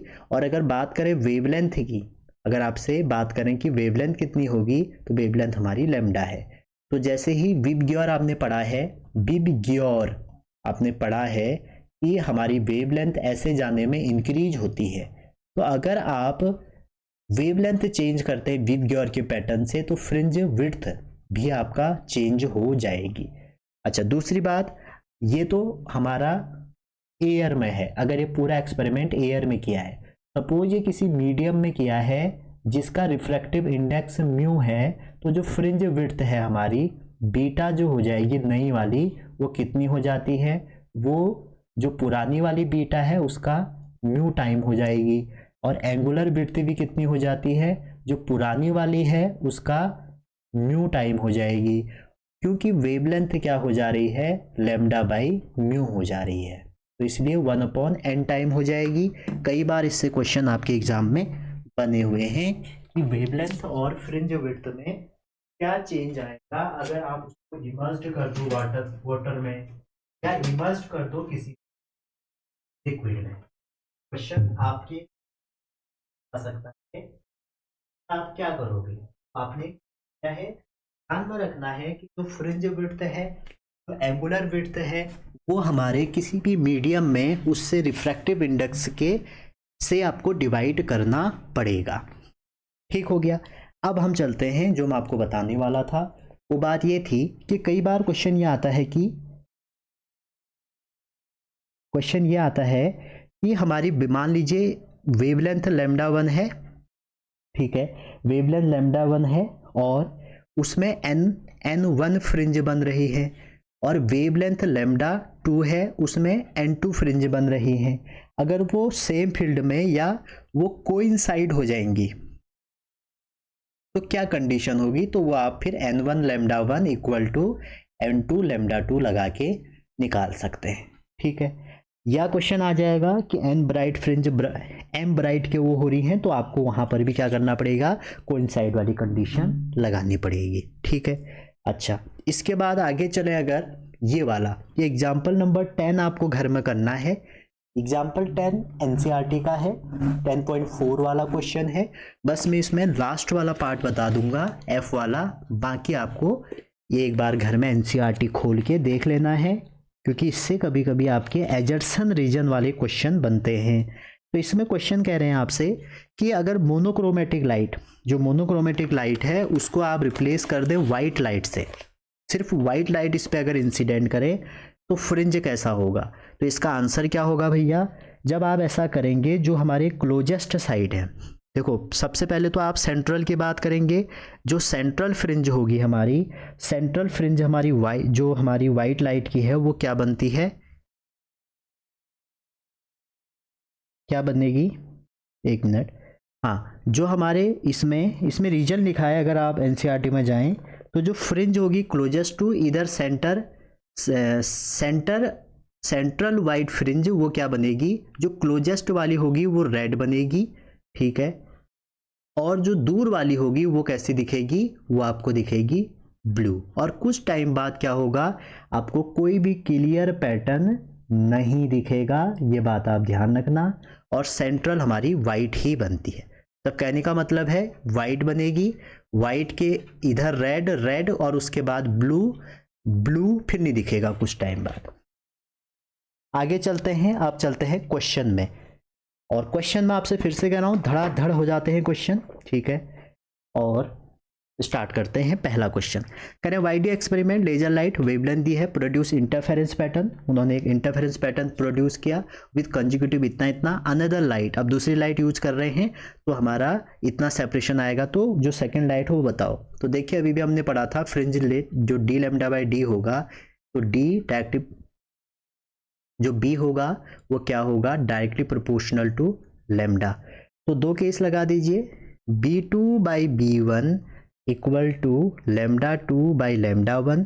तो लेमडा 2 की वैल्यू हो जाएगी lambda 1 into b2 by b1। आपको b2 और b1 दिया है इसीलिए मैंने ये लगाया। तो ये कितना है 5/8 इंटू लेमडा 1 है, लेमडा 1 कितना है 560 नैनोमीटर, 8 7 जा 56, 75 नहीं ये कितना है 9/8 है, सॉरी 9। तो इसको सॉल्व करके कितना आ रहा है 630। तो आंसर है 630। अगला क्वेश्चन है सेकंड, कह रहे इन वाईडी ऐसी ये है पानी में डुबो दिया। अभी भी मैंने बताया आपको जब भी पानी में डुबोएंगे तो अपॉन रिफ्रैक्टिव इंडेक्स हो जाएगा। पहले कितनी थी 12, उसके बाद पानी में डाल देंगे तो 4/3, 4 3 3 3 9 mm की हो जाएगी। अगला क्वेश्चन थर्ड वाला, इन वाईडी एक्सपेरिमेंट विद मोनोक्रोमेटिक लाइट इतना इतना, फ्रिंज इतना, डिस्टेंस इतना and change in the fringe width इतना, इफ डिस्टेंस बिटवीन स्लिट इतना तो वेवलेंथ बताइए। अगेन वही क्वेश्चन, यहाँ पर भी हमें वही करना है, beta equal to D lambda by D. और आपको चेंज पूछा है तो अगर आप चेंज देखें तो चेंज इन बीटा कितना हो जाएगा, लैम्डा बाई डी बाहर आ जाएगा और चेंज इन डी हो गया। तो यहाँ से आप लैम्डा निकाल दीजिए, लैम्डा हो जाएगा डेल्टा बी अपॉन में D, lambda time delta D. सबकी वैल्यू रख दीजिए, आंसर निकल के आ रहा है 6 इंटू 10⁻⁷ या 600 मीटर। ठीक है भैया, आगे चलते हैं। कह रहे यूजिंग वाईडीएसई एक्सपेरिमेंट और मोनोक्रोमेटिक लाइट ना लैम्डा दिया है एंड फ्रिंज विड्थ दी है अनदर इतना, लैम्डा दिया है और फ्रिंज विड्थ डबल हो जाएगी तो न्यू फ्रिंज विड्थ कितनी होगी। अच्छा न्यू फ्रिंज विड्थ पूछी है तो बीटा इक्वल टू क्या हो जाएगा डी लैम्डा बाई डी। तो आप बीटा 1/बीटा अगर दो केस के लिए लगाए तो कितना आ जाएगा लैम्डा 1/लैम्डा इंटू डी बाई d1। तो बस वैल्यू रख दो 6 1 2 3 ओवर 1 2 3 इंटू डी बाई ये दिया है आपको 2d, डी से डी कट गया, 3 से 3 कट गए, 2 से 3, तो आंसर कितना आ जाएगा। अच्छा ये 5 दिया है, ये 5 है तो आंसर आ जाएगा आपका 0.3। ठीक है, क्योंकि इस बीटा की भी वैल्यू रखनी थी 0.5 ना, तो इसलिए 0.3 mm आ जाएगा। क्वेश्चन नंबर 5 देखते हैं। कह रहे हैं कि इन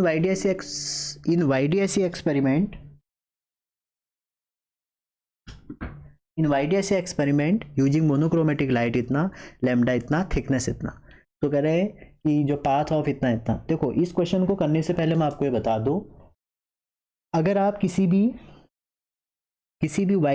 वाईडीएसई में ये क्वेश्चन है, ये वाला क्वेश्चन है, मान लीजिए ये है, अगर आप ये वाईडीएसई के पाथ में कुछ रख देते हो, कोई टी थिकनेस का कोई डब्बा रख देते हो, मान लो यहाँ पे एक कुछ ऐसे डब्बा रख देते हो इंटरफेरिंग मीडियम में, कुछ टी थिकनेस या इसका रिफ्रैक्टिव इंडेक्स म्यू है, कुछ रख देते हो यहाँ पे, एक ट्रांसपेरेंट फिल्म या ग्लास रख देते हो या कोई मिका प्लेट रख देते हो, तो इसमें जो होल जो हमारा फ्रिंज है वो डिस्टर्ब हो जाएगी। ठीक है, और वो डिस्टर्ब होके कितना वैल्यू आएगी ये आपसे पूछा गया है। तो देखो जब हम इसमें कोई ग्लास की एक फिल्म रखेंगे जिसकी थिकनेस है टी, ये ग्लास है, तो हमारा जो टोटल ये चीज़ें हैं ये वो हो जाएंगी। तो उस केस में डिस्टर्ब होने के बाद जो हमारी फ्रिंज विड्थ है बीटा वो कितनी हो जाएगी डी बाई डी म्यू -1, और बीटा के टर्म में अगर आप इसको देखो वो हो जाएगी beta by lambda mu -1 T हो जाएगी। ठीक है, तो जो एडिशनल पाथ डिफरेंस आ जाएगा वो कितना आ जाएगा म्यू -टी। ये बात आप ध्यान रखना, ये एडिशनल पाथ डिफरेंस आ जाएगा। ठीक है, तो ये एडिशनल पाथ डिफरेंस से रिलेटेड वो हमारा अगला क्वेश्चन है, उसको हम देखते हैं, ये वाला। तो इसमें एडिशनल पार्ट डिफरेंस हमारा कितना आ जाएगा, आपको ध्यान रखना है n माइनस एन नहीं, इसको आप रिफ्रैक्टिव इंडेक्स के टर्म में रखो, म्यू माइनस 1t। ये एडिशनल पार्ट डिफरेंस आ जाता है जब भी आप कोई प्लेट रखोगे, और ये किसके बराबर हो जाएगी, n लैम्डा। तो ये आपको दिया है कांच है तो 1.5 हो जाएगा, और t की वैल्यू आपको दी है x लैम्डा, तो n लैम्डा, लैम्डा से लैम्डा कट गया तो x आ जाएगा n ओवर 0.5, और ये आ जाएगा आपका 2n, तो n की वैल्यू क्या आ जाएगी, 2 आ जाएगी। अगला क्वेश्चन देखते हैं, क्वेश्चन नंबर 6 करे हैं। इस क्वेश्चन में एंगुलर विड्थ का रेशियो निकालो। एंगुलर विड्थ होती है लैम्डा बाई डी, तो आप देखें θ1 ओवर θ2, इसकी वैल्यू हो जाएगी लैम्डा 1 बाई लैम्डा 2। तो लैम्डा 1 बाई लैम्डा 2 भाई वेवलेंथ रखो, आंसर आ जाएगा। आगे बढ़ते हैं, क्वेश्चन नंबर 7, ये अच्छा क्वेश्चन है। इस क्वेश्चन में आपसे कह रहे हैं कि जो आपका YDSC एक्सपेरिमेंट है, उन दो स्लिट के बीच की जो डिस्टेंस है वो आपकी है 0.6 mm। ठीक है, आगे पूछा जा रहा है interference pattern is observe on screen 80 centimetre from slit. तो आपको वो भी दिया है कि 80 सेंटीमीटर स्लिट से दूरी है। तो कह रहे हैं जो फर्स्ट डार्क फ्रिंज हमने ऑब्जर्व किया वो on the screen directly opposite to the one of the slit, एक स्लिट के क्या है, अपोजिट है। तो कह रहे हैं वेवलेंथ कितना होगा। तो इसमें थोड़ा सा जब आप इस क्वेश्चन को करेंगे तो इसका जो हम करेंगे, इसमें क्या है, ऐसा कुछ है नहीं, इसमें डी दिया है, आपको बस पहचानना है डी कितना है, 0.6 mm मतलब हो गया 10 की पावर -3, और डी आपको दे दिया है 80 इंटू 10 की पावर -2। बस अब करना ही क्या है, फर्स्ट डार्क कह रहे हैं। देखो अभी भी मैंने आपको बताया था कि जो डार्क फ्रिंज है आपकी, आपको करना क्या था, 2n-1 लैम्डा बाई 2। मुझे खुद ही याद नहीं है फॉर्मूले में, क्या कर लेता हूँ, निकाल लेता हूँ। तो x क्या था, x था 2n-1 D lambda by 2d। तो फर्स्ट डार्क के लिए अगर n 1 रखें तो x कितना आ जाएगा, d लैम्डा बाई 2d। तो फर्स्ट डार्क के लिए x की वैल्यू ये हो गई। तो आपको करना क्या है, इसमें आपको इसमें ये जो वैल्यू है वो कितनी है, कह रहे हैं, वो कह रहे हैं कि फर्स्ट डार्क फ्रिंज के लिए ये opposite to one of phase कह रहे हैं, तो ये कितना हो जाएगा, इक्वल टू में d बाई 2 हो जाएगा। तो लैम्डा यहाँ से कितना निकल के आ जाएगा, d स्क्वायर बाई d आ जाएगा। बस वैल्यू रखिए, निकल के आ जाएगा। ठीक है, चलिए आगे देखते हैं, क्वेश्चन नंबर 8 देखिए। क्वेश्चन 8 कह रहे हैं in YDSC experiment slit are separated, इतना स्लिट ये छोटा d दिया है आपको, एंड स्क्रीन इतना। ठीक है, जनरली आपको जो d है ना वो mm में दिया जाता है, छोटा वाला। कह रहे हैं कि distance between the fourth bright on both side of central is इतना, तो फ्रीक्वेंसी बताइए। तो भैया जो डिस्टेंस होगी वो कितनी हो जाएगी, यहाँ पर आपसे कह रहे हैं फोर्थ ब्राइट। क्वेश्चन में क्या कह रहे हैं कि जो हमारी कौन सी है, distance between fourth bright fringe on both side, दोनों साइड जो सेंट्रल मैक्सिमम है उसके अपवर्ड और डाउनवर्ड दोनों साइड जो फोर्थ है उसकी जो आपको क्या दी है, वैल्यू दी है। और वैल्यू किस में दी है, डिस्टेंस की वैल्यू 2.4 दे रखी है। तो पूछ क्या रहे हैं इसमें, इसके बाद कह रहे हैं कि भैया फ्रीक्वेंसी निकालो। अब देखो फोर्थ ब्राइट मतलब 4 ऊपर 4 नीचे, तो टोटल कितने हो जाएंगे, 8 बीटा मतलब हो जाएंगे 8d लैम्डा बाई 2d। ठीक है, ये तो होगा 8d लैम्डा बाई d। और ये जो डिस्टेंस है आपको, ये आपको दे रखी है उन्होंने, कितनी दे रखी है इसकी डिस्टेंस, 2.4 सेंटीमीटर, मतलब 10 की पावर -2। तो यहाँ से आप अगर देखें इसे 2 से तो कट जाएगा 4 टाइम, तो हो जाएगा 4d लैम्डा बाई 2d। तो लैम्डा कितना, लैम्डा निकाल लो यहाँ से, लैम्डा कितना आ जाएगा, अरे 2 बार नहीं लिखना है। तो लैम्डा आ जाएगा आपका 2.4 इंटू 10 की पावर -2 इंटू डी अपॉन में बड़ा डी। तो जैसे ही यहाँ से लैम्डा आएगा, आप सभी को पता होगा फ्रीक्वेंसी होता है c ओवर वेवलेंथ, तो यहाँ पे रख दीजिएगा। आपका आंसर मैं आपको इतना बता दूं कि ये निकल के आ रहा है, तो x 5 आ जाएगा। चलिए आगे चलते हैं, क्वेश्चन नंबर 9।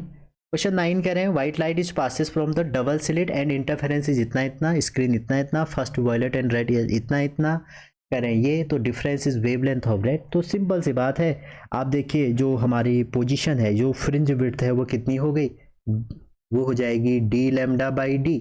अच्छा दोनों साइड का दे रखा है तो वाई एक्सिस में एज्यूम कर लो, ठीक है, तो वाई रेड हमारा ये हो जाएगा रेड, और वाई जो हमारा वायलेट है वो कितना हो जाएगा D R V over D हो जाएगा, डी लैम्डा बाई डी। तो इन दोनों का भैया डिफरेंस चाहिए, तो डिफरेंस निकाल दीजिए।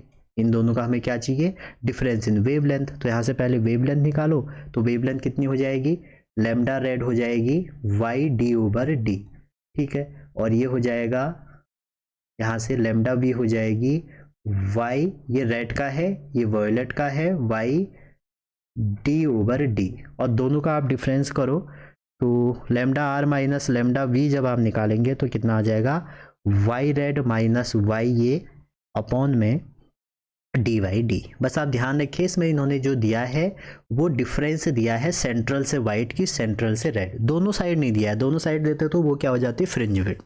तो इसमें वैल्यू रखिए 3.5 माइनस 2 और डी की वैल्यू रख दीजिए 0.3 mm अपॉन में ये, तो इसको सॉल्व करेंगे तो आ जाएगा 3, इसका आंसर 3 होना चाहिए।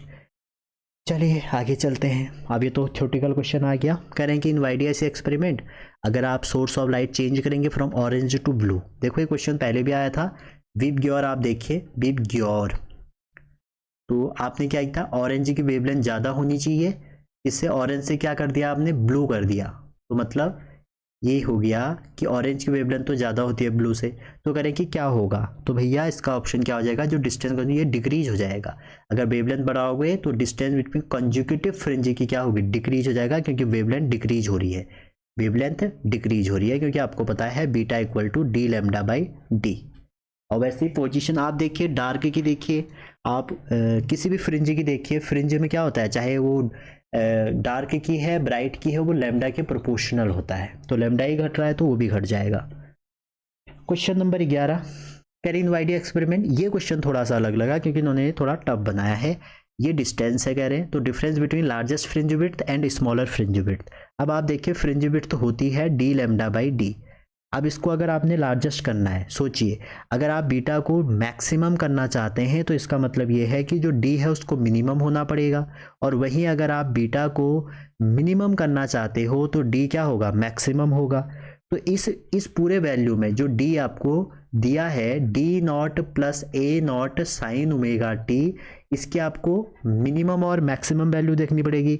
तो इसकी मिनिमम मैक्सिमम में जो साइन ओमेगा टी है इसका जो हमें मिनिमम मैक्सिमम है वो आना चाहिए। तो डी मैक्सिमम के डी जो मिनिमम होगा पहले वो निकाल लो, डी मिनिमम कितना हो जाएगा वो देख लीजिए, डी मिनिमम हो जाएगा डी नॉट और साइन की होती है -1 तो ये, और डी मैक्सिमम कितना हो जाएगा, साइन की पॉजिटिव वैल्यू 1 होती है तो ये, तो हमारा जो बीटा मिनिमम होगा, बीटा मिनिमम जो होगा वो कितना हो जाएगा डी लैम्डा, और यहाँ नीचे मिनिमम में हमें क्या रखना पड़ेगा मैक्सिमम, और मैक्सिमम ये रहा D not plus A not. ये थोड़ा सा इन्होंने सोचने वाला बनाया, नहीं तो यहाँ के सारे क्वेश्चन फॉर्मूला बेस्ड क्वेश्चन हैं।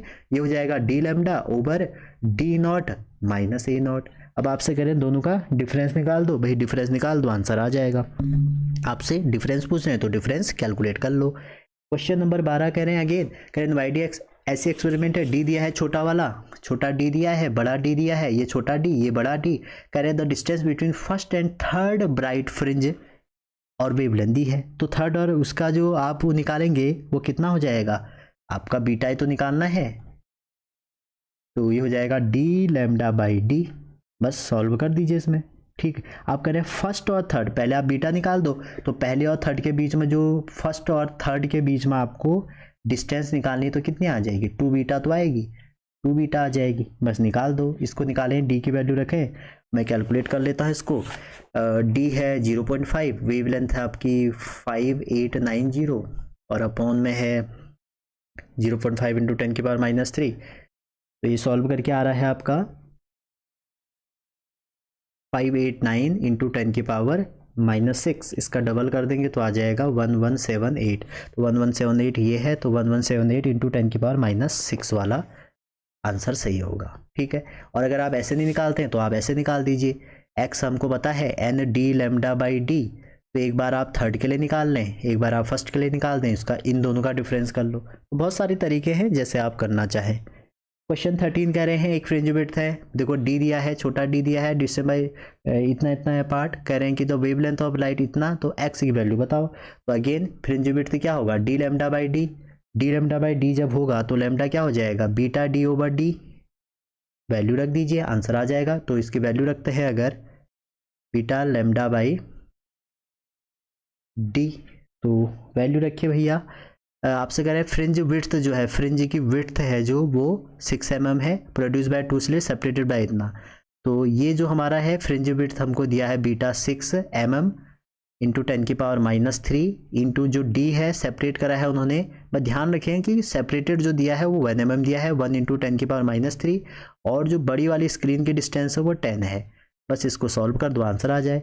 अच्छा एक बात और ध्यान रखना, कभी कभी क्वेश्चन आ जाता है जो इंटेंसिटी होती है YDSE में वो स्लिट विड्थ के प्रोपोर्शनल होती है। दूसरी बात याद रखना, जो हमारी इंटेंसिटी होती है YDSE में वो होती है 4I0 cos स्क्वायर 5/2, क्योंकि YDSE में दोनों सोर्स की जो इंटेंसिटी है वो सेम रहती है। ये बात भी आप ध्यान रखना, क्या पता पूछ ले कभी, इसका तो एप्लीकेशन हो कभी कभी पूछ लेते हैं। और ये आया कैसे, इंटेंसिटी के फॉर्मूले में I0 दोनों की जगह पे रख के। 14 देखिए, अभी क्वेश्चन क्या कह रहा है, आई मैक्सिमम और आई मिनिमम का रेशियो बताइए। तो भैया देखो I maximum over I minimum, इन दोनों का अगर आप रेशियो देखेंगे तो किसके टर्म में हमें दिया क्या है वो देखते हैं। एम्पलीट्यूड दिया है तो A1 प्लस A2 का स्क्वायर, A1 माइनस A2 का स्क्वायर, तो वैल्यू रख दीजिए। आपको दिया कितना है, इसमें दिया है आपको इन YDSE width of 1 is, width जो दी है देखो, विड्थ जो दी है 1 ऑफ इज थर्ड है, पहले की जो विड्थ है वो थर्ड है, मतलब जो A2 है वो 3 टाइम क्या हो जाएगा, A हो जाएगा। तो यहाँ पर वैल्यू रख दीजिए, 3 और 1 4A, और ये हो जाएगा 2A का स्क्वायर, तो 4 A से ही कट गया, 4 2 तो 4:1। आगे चलते हैं। अच्छा इंटरफेरेंस के इतने ही क्वेश्चन हैं, अब चलते हैं डिफ्रैक्शन में, और डिफ्रैक्शन के बहुत कम क्वेश्चन आते हैं, ठीक है। अच्छा इसको करने से पहले मैं आपको ये बता दूं, इंटरफेरेंस के एग्जांपल जो आपकी कलर अपीयर होती है thin film of soap bubble पे, वो इंटरफेरेंस का एग्जांपल है। जो आपकी thin film of oil on water है उसमें कलर आ जाता है, वो हमारा इंटरफेरेंस का एग्जांपल है। जो हमारा ब्राइट कलर होता है, स्पाइडर वेब एक्सपोज करते हैं जब उसमें हम सनलाइट, तो उसमें तुमने देखा होगा कि एक ब्राइट कलर आता है, वो भी हमारा इंटरफेरेंस का ही एग्जांपल है। तो अब देखो डिफ्रैक्शन में चलते हैं।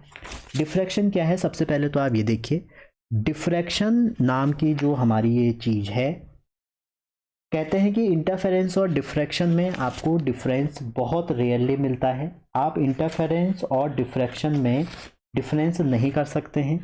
और कोई कोई ये भी कहते हैं कि अगर इंटरफेरेंस और डिफ्रैक्शन में आप डिफरेंस करने जाएं तो उसमें एक ही चीज़ आपको ध्यान में रखनी है कि जो हमारी डिफ्रैक्शन है उसमें मोर देन 2 वेव हम यूज़ करते हैं, उसमें सिंगल वेव यूज़ करते हैं, या आप ये कह सकते हैं जो डिफ्रैक्शन है वो हमारा bending of light around the corner of aperture है, या ऑब्स्टेकल है जिसका जो साइज है वो वेवलेंथ ऑफ लाइट के बिल्कुल बराबर या आसपास होना चाहिए। या आप ये कह सकते हैं, कई बार 1 नंबर में क्वेश्चन आता है, जो साइज ऑफ एपरेचर है या ऑब्स्टेकल है जो भी है, उसका जो साइज है वो वेवलेंथ ऑफ वेव के लगभग बराबर होना चाहिए, तभी डिफ्रैक्शन ऑब्जर्व किया जाता है।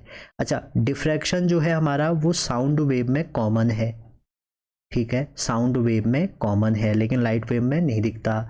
डिफ्रैक्शन जो है वो सारी तरह की wave like interference, all type of wave, ये हमें दिखाता है। अच्छा एक बात और बता दूं, डिफ्रैक्शन जनरली वैसे पूछा नहीं जाता है।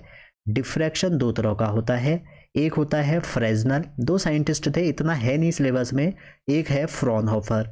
तो जो फ्रेस्नेल हमारा डिफ्रैक्शन है, डिफरेंस क्या है कि अगर सोर्स और स्क्रीन की जो डिस्टेंस है वो इन्फिनिटी आ जाए, ठीक है, इसमें तो फाइनाइट आ जाएगी, अगर सोर्स और स्क्रीन के बीच में फाइनाइट आ गई फ्रेस्नेल, ये आ गई तो इन्फिनिटी आ गई तो फ्रॉनहोफर, क्योंकि एडजर्सन रीजन बन सकते हैं।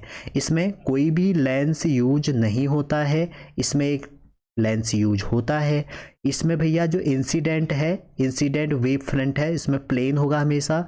इसमें जो इंसिडेंट वेव फ्रंट है वो या तो स्पेरिकल या सिलेंड्रिकल हो सकता है, स्पेरिकल या सिलेंड्रिकल हो सकता है। क्लियर है यहाँ तक? अच्छा, इसमें भी एक्सपेरिमेंट हुआ, जैसे YDS एक्सपेरिमेंट हुआ, यंग डबल स्लिट, यहाँ सिंगल स्लिट एक्सपेरिमेंट हुआ, और सिंगल स्लिट एक्सपेरिमेंट से कुछ रिजल्ट यहाँ भी निकल के आए।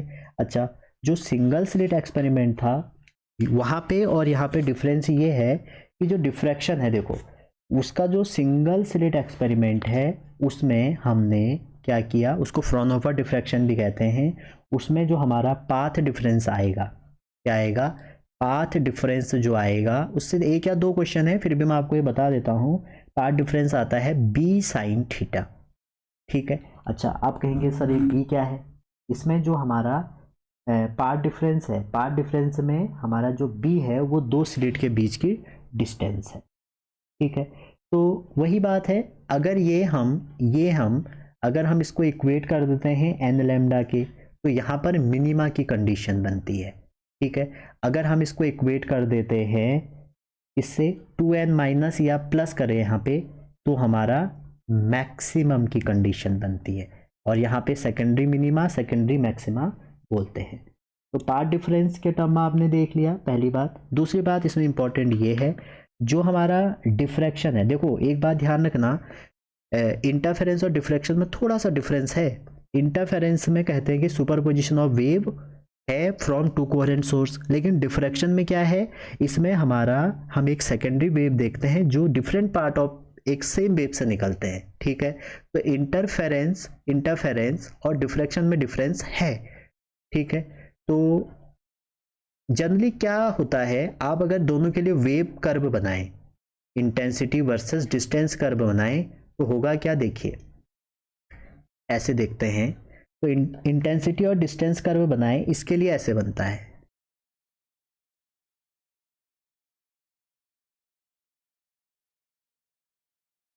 और इस वाले के लिए, डिफ्रैक्शन वाले के लिए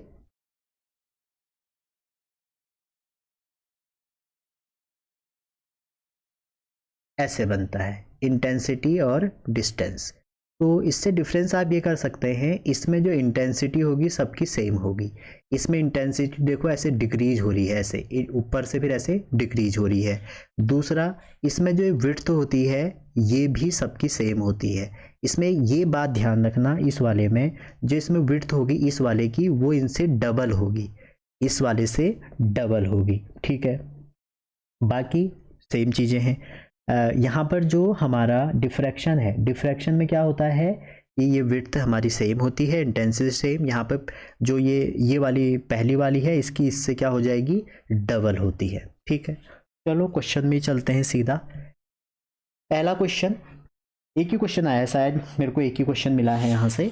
करें सोडियम लाइट है, वेवलेंथ दी है, तो वेवलेंथ दी है इतना इतना, करें यूज टू स्टडी डिफ्रैक्शन, हमने उसको डिफ्रैक्शन को पढ़ने के लिए करा। तो पूछ रहे हैं कि इस सेपरेटेड इतना इतना इतना है, तो मैक्सिमम देखो डिफ्रैक्शन में कंडीशन मैंने आपको बताई थी, B sine theta equal to क्या हो जाती है मैक्सिमम की, 2n+1 लैम्डा बाई 2, और फर्स्ट कह रहा है तो फर्स्ट के लिए n1 हो जाएगा, तो क्या हो जाएगी B sine theta by 3 lambda by 2।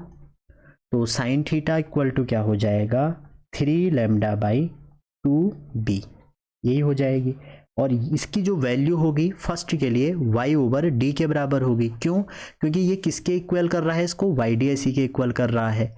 तो YDSE के इक्वल जब करेगा तो y की वैल्यू यहाँ से क्या निकल के आ जाएगी, 3 लैम्डा d/2b आ जाएगी, ठीक है। बस अब इसका डिफरेंस कर लो।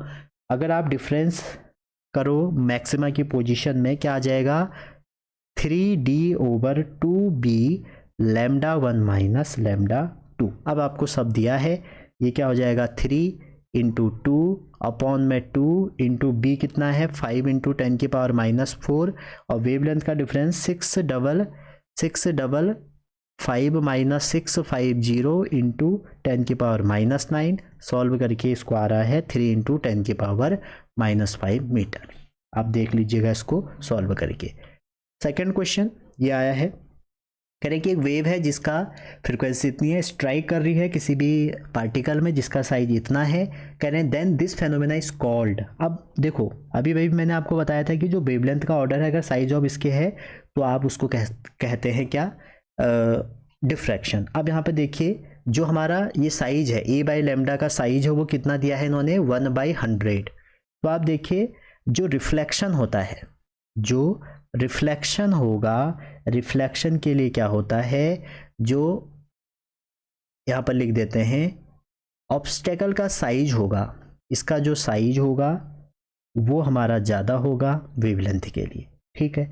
और जो हमारा डिफ्रैक्शन होगा इसमें जो ऑब्स्टेकल का साइज होगा वो हमारा कम होगा, ठीक है। अच्छा अब देखो जो हमें ऑब्जेक्ट दिया है उसका size 100 much larger smaller than दिया है वेवलेंथ, तो इसका मतलब ये नहीं होगा, ये नहीं होगा, ये नहीं होगा, स्कैटरिंग यहाँ पे होगी। आप रिले स्कैटरिंग से भी इसको कंपेयर कर सकते हैं, रिले स्कैटरिंग के उससे भी हो जाएगा। चलिए अंतिम स्टेज में पहुंचे हैं आज इसकी, पोलराइजेशन। शायद टाइम ज़्यादा हो गया लेकिन वही है, एक क्वेश्चन 4 नंबर की ये लड़ाई है जिसमें आप और हम लड़ रहे हैं और हम जरूर जीतेंगे। तो पोलराइजेशन क्या है, जनरली आपको मैं बता दूं, पोलराइजेशन हमारे जो पोलराइजेशन है, पहली बात तो ये ध्यान रखें इसको सारी तरह की वेव नहीं दिखाती हैं, इसको ट्रांसवर्स वेव दिखाती हैं। पहली बात तो ये ध्यान रखिए, इसको लॉन्गिट्यूडल वेव नहीं दिखाती हैं। दूसरी बात, पोलराइजेशन अगर कभी भी आएगा तो इसका मतलब ये है कि जो हमारा पोलराइजेशन है, हमारी जो लाइट है उसमें 2 टाइप की जो हमारी लाइट होती हैं, या जो हमारे लाइट हैं वो 2 तरह के होती हैं, पोलराइज और अनपोलराइज। पोलराइज लाइट वो लाइट होती है जिसमें जो वाइब्रेशन है वो हमारे कहाँ पे होते हैं, वो हमारे होते हैं इन द डायरेक्शन ऑफ, या आप बोल सकते हो एक डायरेक्शन में होते हैं।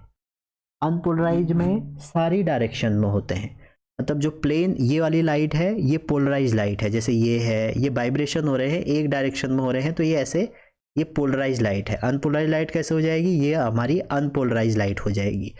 तो हमारा जो अनपोलराइज है, अनपोलराइज लाइट से पोलराइज ही बनाना है हमको। अगर हम अनपोलराइज लाइट से पोलराइज लाइट बना दें उसको हम बोलते हैं polarisation. When vibration in all direction in the plane perpendicular to direction of polarization, this light is called unpolarized light. And when vibration in only one direction in a plane perpendicular to direction of polarized, it is called polarized light. अच्छा, अब जब पूरी कहानी किस पे है, polarisation पे। Polarisation show करते हैं ट्रांसवर्स वेव। एक बात ये बात ध्यान रखना, ठीक है। पोलराइजेशन कौन शो करते हैं, हमारे ट्रांसवर्स वेव। अनपोलराइज जो लाइट है उसको पोलराइज में कन्वर्ट करना ही क्या कहलाया जाता है, पोलराइजेशन। अच्छा, अनपोलराइज लाइट को ही हम क्या बोलते हैं, ऑर्डिनरी लाइट। क्लियर है यहाँ तक? आगे देखिए, जो हमारी गोल्डन व्यू ऑफ सी, आप जाते हैं घूमने, वहां पर जो गोल्डन व्यू देखते हैं, गोल्डन व्यू ऑफ सी, वो हमारा एग्जाम्पल है पोलराइजेशन का, ठीक है। एक बात और बता दूं, जो हमारे साउंड वेव है वो हमारे पोलराइज नहीं होते हैं बिकॉज वो लॉन्गिट्यूडल वेव है, ठीक है। अब हम देखते हैं पोलराइज लाइट को हम कैसे बनाएंगे, जो पोलराइज लाइट है उसको हम कैसे बनाएंगे, वाइब्रेशन को एक डायरेक्शन में कैसे लेके आएंगे। पूरा चैप्टर उसी पे है कि लाइट को कैसे पोलराइज करोगे। तो देखो, सबसे पहले मेथड है पोलराइज लाइट लाने का, रिफ्लेक्शन। 1 नंबर में कुछ भी आ सकता है। नंबर 2 जो दूसरा हमारा मेथड है वो है स्कैटरिंग। जो तीसरा मेथड है हमारा जिससे हम लाइट को पोलराइज कर सकते हैं वो बोलते हैं डबल रिफ्रैक्शन। और तीसरा जो हमारा मेथड है वो हम बोलते हैं selective selective absorption, selective absorption. और जो लास्ट वो हमारा मेथड है वो हमारा है, किससे बना सकते हैं, पोलराइजर से, पोलराइजर से। अब इसमें पोलराइजर में ही एक लॉ मिलता है हमें, लॉ ऑफ मेलस या मेलस लॉ। तो आपको इस पूरे में दो तीन चीज़ें देखनी है, ये आपके लिए बहुत इम्पोर्टेंट है एक, और एक आपके लिए इम्पोर्टेंट है, अच्छा रिफ्रैक्शन नहीं लिखा, चलो एक और होता है रिफ्रैक्शन। तो रिफ्रैक्शन और ये आपके लिए दो इम्पोर्टेंट हैं, और बाकी आप देख लीजिएगा, ठीक है। तो सबसे पहले हम देखते हैं जो लाइट को हम पोलराइज में कन्वर्ट करते हैं, पोलराइजेशन। अच्छा एक बात ये याद रखना, जो हमारा डबल रिफ्रैक्शन है, कभी अगर एग्जाम में आ गया कि किससे बनता है, तो डबल रिफ्रैक्शन हम करते हैं, उस क्रिस्टल का नाम है Nicol prism, Nicol prism. Nicol prism की हेल्प से हम डबल रिफ्रैक्शन से लाइट को पोलराइज कर देते हैं, ठीक है। अच्छा जो सेलेक्टिव एब्जॉर्प्शन है, इसको इससे हम यूज करते हैं डाइक्रोज्म, डाइक्रोज्म से हम इससे करते हैं, ठीक है भैया। अच्छा ये पोलराइजर या पोलरॉइड भी हम इसे कहते हैं। पोलरॉइड में हमारे दो तीन चीज आते हैं, जैसे निकोल या पोलराइड, आप ये कह सकते हैं। पोलराइड में भी आप क्या करते हैं, सेलेक्टिव एब्जॉर्प्शन कराते हैं, ठीक है।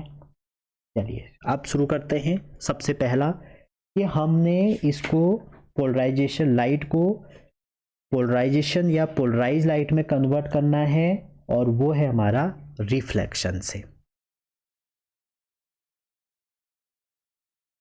तो होता क्या है देखिए, हमारा मान लीजिए एक हमने कोई एक साइंटिस्ट है इसमें, उन्होंने क्या किया, देखा कि ऑर्डिनरी लाइट को जब आप किसी ट्रांसपेरेंट मीडिया में भेज रहे हैं, मान लो एक ट्रांसपेरेंट मीडिया है ये वाली, इसमें जब आप भेज रहे हैं कोई भी ऑर्डिनरी लाइट को या अनपोलराइज लाइट को, आपने ऐसे भेजा, ठीक है। मतलब एक ऐसे लाइट है जिसके वाइब्रेशन हर डायरेक्शन में है, आपने उसको ऐसे भेजा और एक एंगल पे क्या करा, यहाँ पे इंसिडेंट किया। तो हुआ क्या, उसके बाद कुछ लाइट तो इस साइड को चले गई, कुछ एक एंगल पे कुछ लाइट इस साइड चले गई, और एक लाइट ऐसे चले गई। क्लियर है यहाँ तक।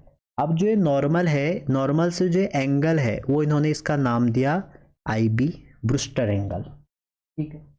तो ब्रूस्टर एंगल जब उन्होंने देखा कि जैसे अनपोलराइज लाइट इसमें गई ट्रांसपेरेंट मीडिया पे, इस ब्रूस्टर एंगल पे जो हमारा एक लाइट रिफ्लेक्ट होगी, एक रिफ्लेक्ट होगी, तो जो रिफ्लेक्टेड लाइट है वो हमारी क्या हो गई, पोलराइज, मतलब पार्शियली पोलराइज हो गई लाइट। और ये जो रिफ्रैक्ट लाइट हुई ये हमारी क्या हो जाएगी, ये हो जाएगी हमारी अनपोलराइज। तो इस लाइट में हमें सारी पोलराइज लाइट मिल गई, इस वाले में अनपोलराइज मिली। तो यहाँ से एक रूल निकल के आया, ब्रूस्टर लॉ। तो आपको ध्यान में क्या रखना है, अगर इस मीडियम का रिफ्रैक्टिव इंडेक्स म्यू है, तो उन्होंने कहा म्यू इक्वल टू 10 IB होगा। IB को ही क्या बोलते हैं, ब्रूस्टर एंगल, या बोल सकते हैं इस पूरे को बोलते हैं ब्रूस्टर लॉ। दूसरा यहाँ पर इंपॉर्टेंट ये है, उन्होंने ये कहा कि जो ब्रूस्टर एंगल है वो परपेंडिकुलर होगा R पे, या इन दोनों का जो सम होगा वो क्या होगा, 90 डिग्री, ठीक है। तीसरी बात, अगर मैं आपको ग्लास के लिए बताऊं, जो हमारा ग्लास है, ग्लास के लिए ब्रूस्टर एंगल होता है 56.3 डिग्री हमारा होता है। तो इससे एजर्सन रीजन टाइप के क्वेश्चन काफ़ी बनते हैं। तो ब्रूस्टर रिलेशन आप ध्यान रखना, ये सब ध्यान में रखना। अच्छा अब हमारा इम्पोर्टेंट जो चीज़ें स्टार्ट होंगी, जिससे क्वेश्चन बहुत पूछते हैं, मेलस लॉ। आप ये भी कह सकते हैं ये जो मेलस लॉ है, हमने ये एक्सपेरिमेंटल डिमोन्स्ट्रेट भी किया है पोलराइजर की हेल्प से। जो पोलराइजर हमारी लाइट की तरफ होता है उसको हम एक पोलराइज शीट जो हमारी लाइट की तरफ होगी उसको पोलराइजर कह देते हैं, और जो हमारी आँख की तरफ होती है उसको हम एनालाइजर कहते हैं। तो इसमें एक मेलस साहब आए, तो मेलस साहब ने क्या कहा कि जो हमारी इंटेंसिटी होती है, उन्होंने क्या बोला, जो हमारी प्लेन पोलराइज लाइट की इंटेंसिटी होगी जब वो एनालाइजर से आ जाएगा तो वो किस पे डिपेंड करेगी, वो ट्रांसमिशन डायरेक्शन ऑफ पोलराइजर और एनालाइजर के बीच में जो एंगल है उसके स्क्वायर के प्रोपोर्शनल होगी। या आप कह सकते हैं जो इंटेंसिटी होगी इस कांस्टेंट कर दें तो आई नॉट कॉस स्क्वायर थीटा के बराबर होगी, ये उन्होंने बताया। ठीक है भैया। अच्छा जी, अब इसका यूज क्या है। अच्छा, इसका कभी कभी ना ग्राफ आ जाता है, तो अगर ये इंटेंसिटी है और ये आपका थीटा है तो इसका ग्राफ कैसे बनता है, ऐसे। क्लियर है यहाँ तक। तो ये जो जहाँ पर कट हो रहा है ये 90 डिग्री है, ये आपका 270 डिग्री है।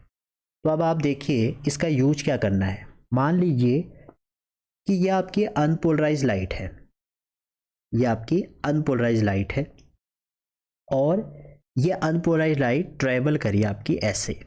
ठीक है, ये जो हमारा पोलराइड है पहला वाला, ये इसकी एक्सिस है, ये आपकी इसकी एक्सिस है। तो यहाँ पर जो एनालाइजर होगा, अगर आप यहाँ पर एक सेकेंड एनालाइजर यूज करेंगे, कहाँ पे,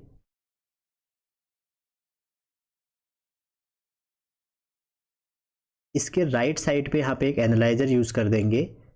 मान लीजिए ये कर दिया आपने, तो ये आंख की तरफ है, कहाँ है, आंख की तरफ है। ये इसकी एक्सिस है, दोनों के एक्सिस एक दूसरे के पैरेलल है। तो यहाँ से क्या होगा, आपकी मैक्सिमम लाइट निकलेगी, उसकी इंटेंसिटी मैक्सिमम होगी।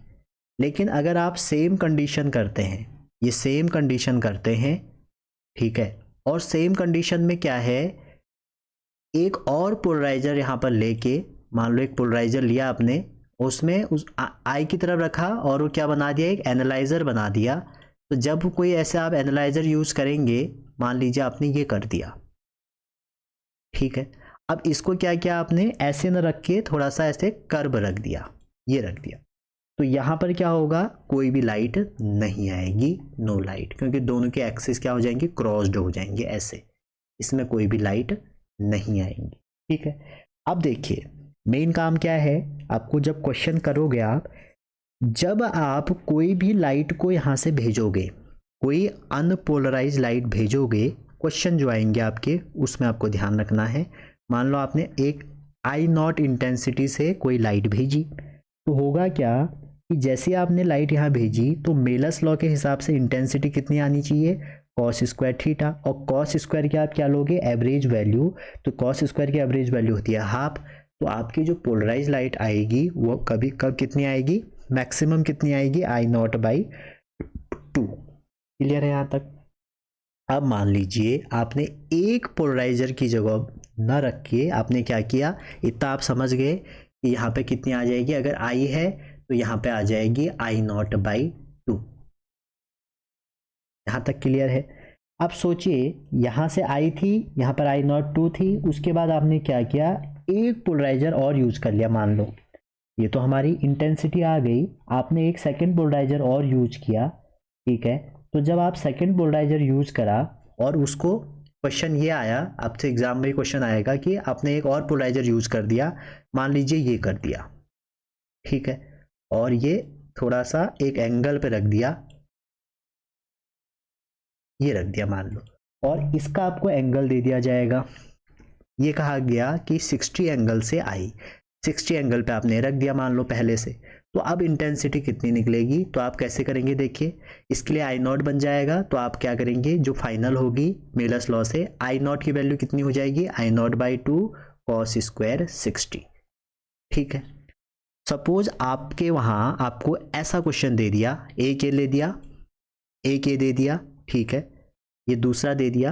मैं 3 केस बता रहा हूं आपको, इसमें आपको ये ध्यान में रखना है, एक ये दे दिया, एक ये दे दिया, एक और लगा दिया, मान लीजिए इसके बीच में एक ये लगा दिया,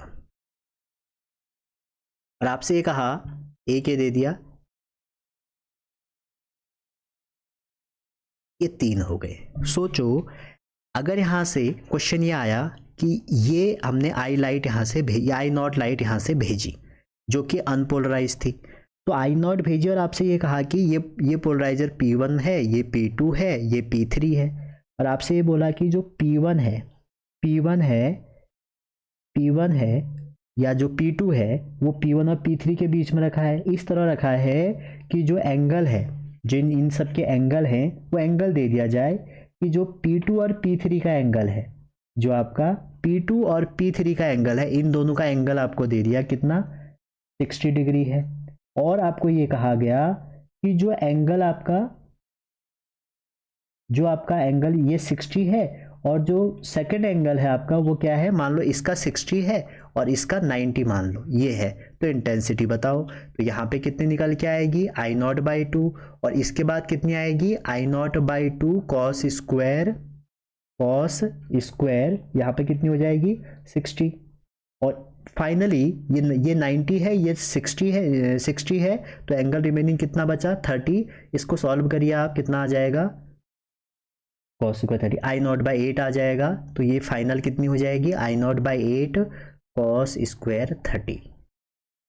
ठीक है, तो आप ध्यान रखिएगा, एक से निकलेगी I0/2, दूसरे का एंगल दिया है तो आपको फॉर्मूला यूज कर देना है cos स्क्वायर थीटा वाला। उसके बाद जो भी आपको आएगा इन दोनों एंगल का डिफरेंस करना पड़ेगा, क्योंकि जो हमें रिजल्टेंट एंगल लेना है। चलिए भैया क्वेश्चन में चलते हैं। अब तो 2-3 ही क्वेश्चन बचे हैं। पहला क्वेश्चन देखिए, करें अनपोलराइज लाइट थी 2I0 और कह रहे हैं कि passes through the P and another Q such that making 30 degree. समझ रहे हैं, पहला तो P दिया है, दूसरा कहा है कि वो 30 डिग्री पे है। तो पूछ क्या रहे हैं, देखो पहले से जो लाइट जाएगी, मान लो ये क्वेश्चन ये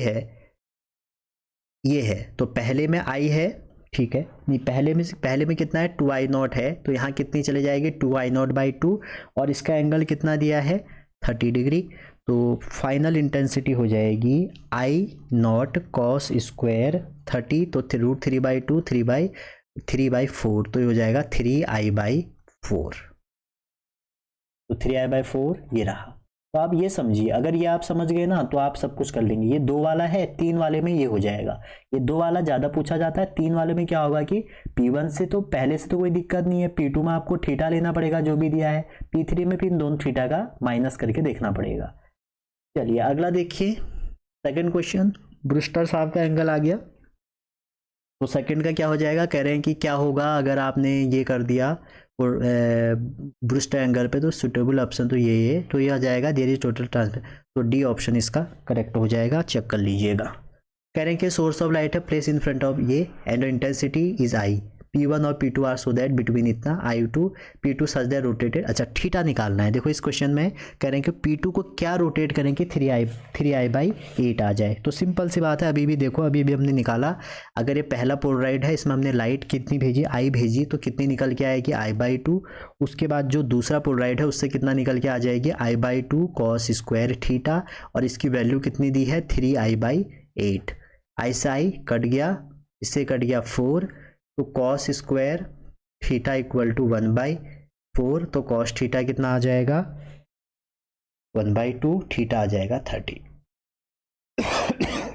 सॉरी, क्वेश्चन नंबर, अच्छा ये क्या करा मैंने 30, हाँ। क्वेश्चन नंबर 4 कह रहे हैं कि एक पोलराइज लाइट है, पोलराइजर पे भेजा, इंटेंसिटी ना 100 lumen, now analyser is rotated around 30 degree in clockwise, तो इंटेंसिटी कितनी हो जाएगी। तो देखिए स्टार्टिंग में जो इंटेंसिटी होगी वो कितनी हो जाएगी I0/2 पहले से, उसके बाद कितने एंगल से 30 डिग्री से, तो 30 डिग्री, ठीक है।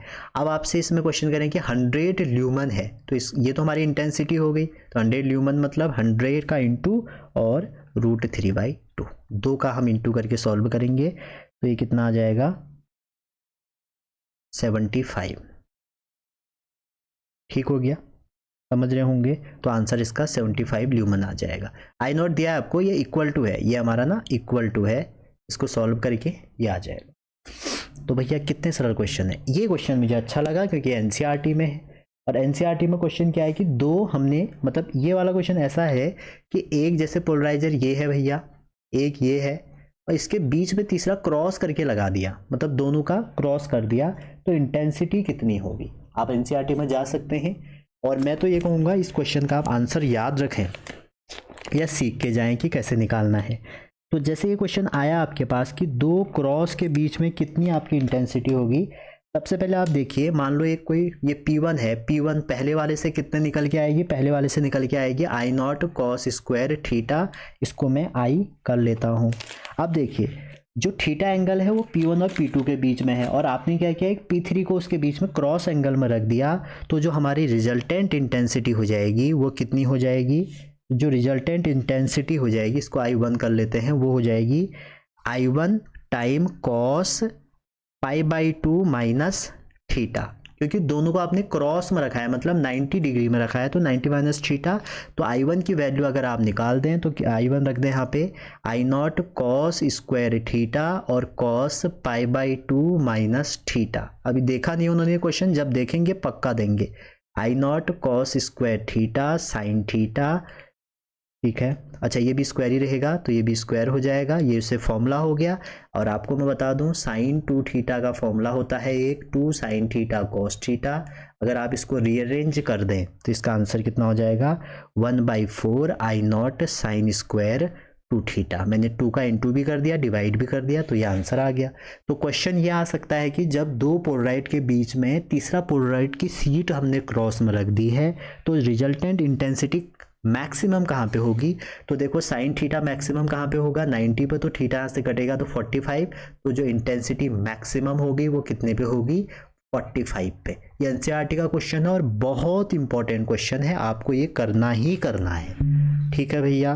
तो ये था भैया वेव ऑप्टिक्स की हमारी कंप्लीट थ्योरी विद क्वेश्चन। शायद इसके अलावा कुछ होगा, आपने वाईडीएस से इतनी डिटेल में कहीं पढ़ा होगा तो अच्छी बात है, मुझे नहीं लगता लेकिन पढ़ा होगा, ठीक है।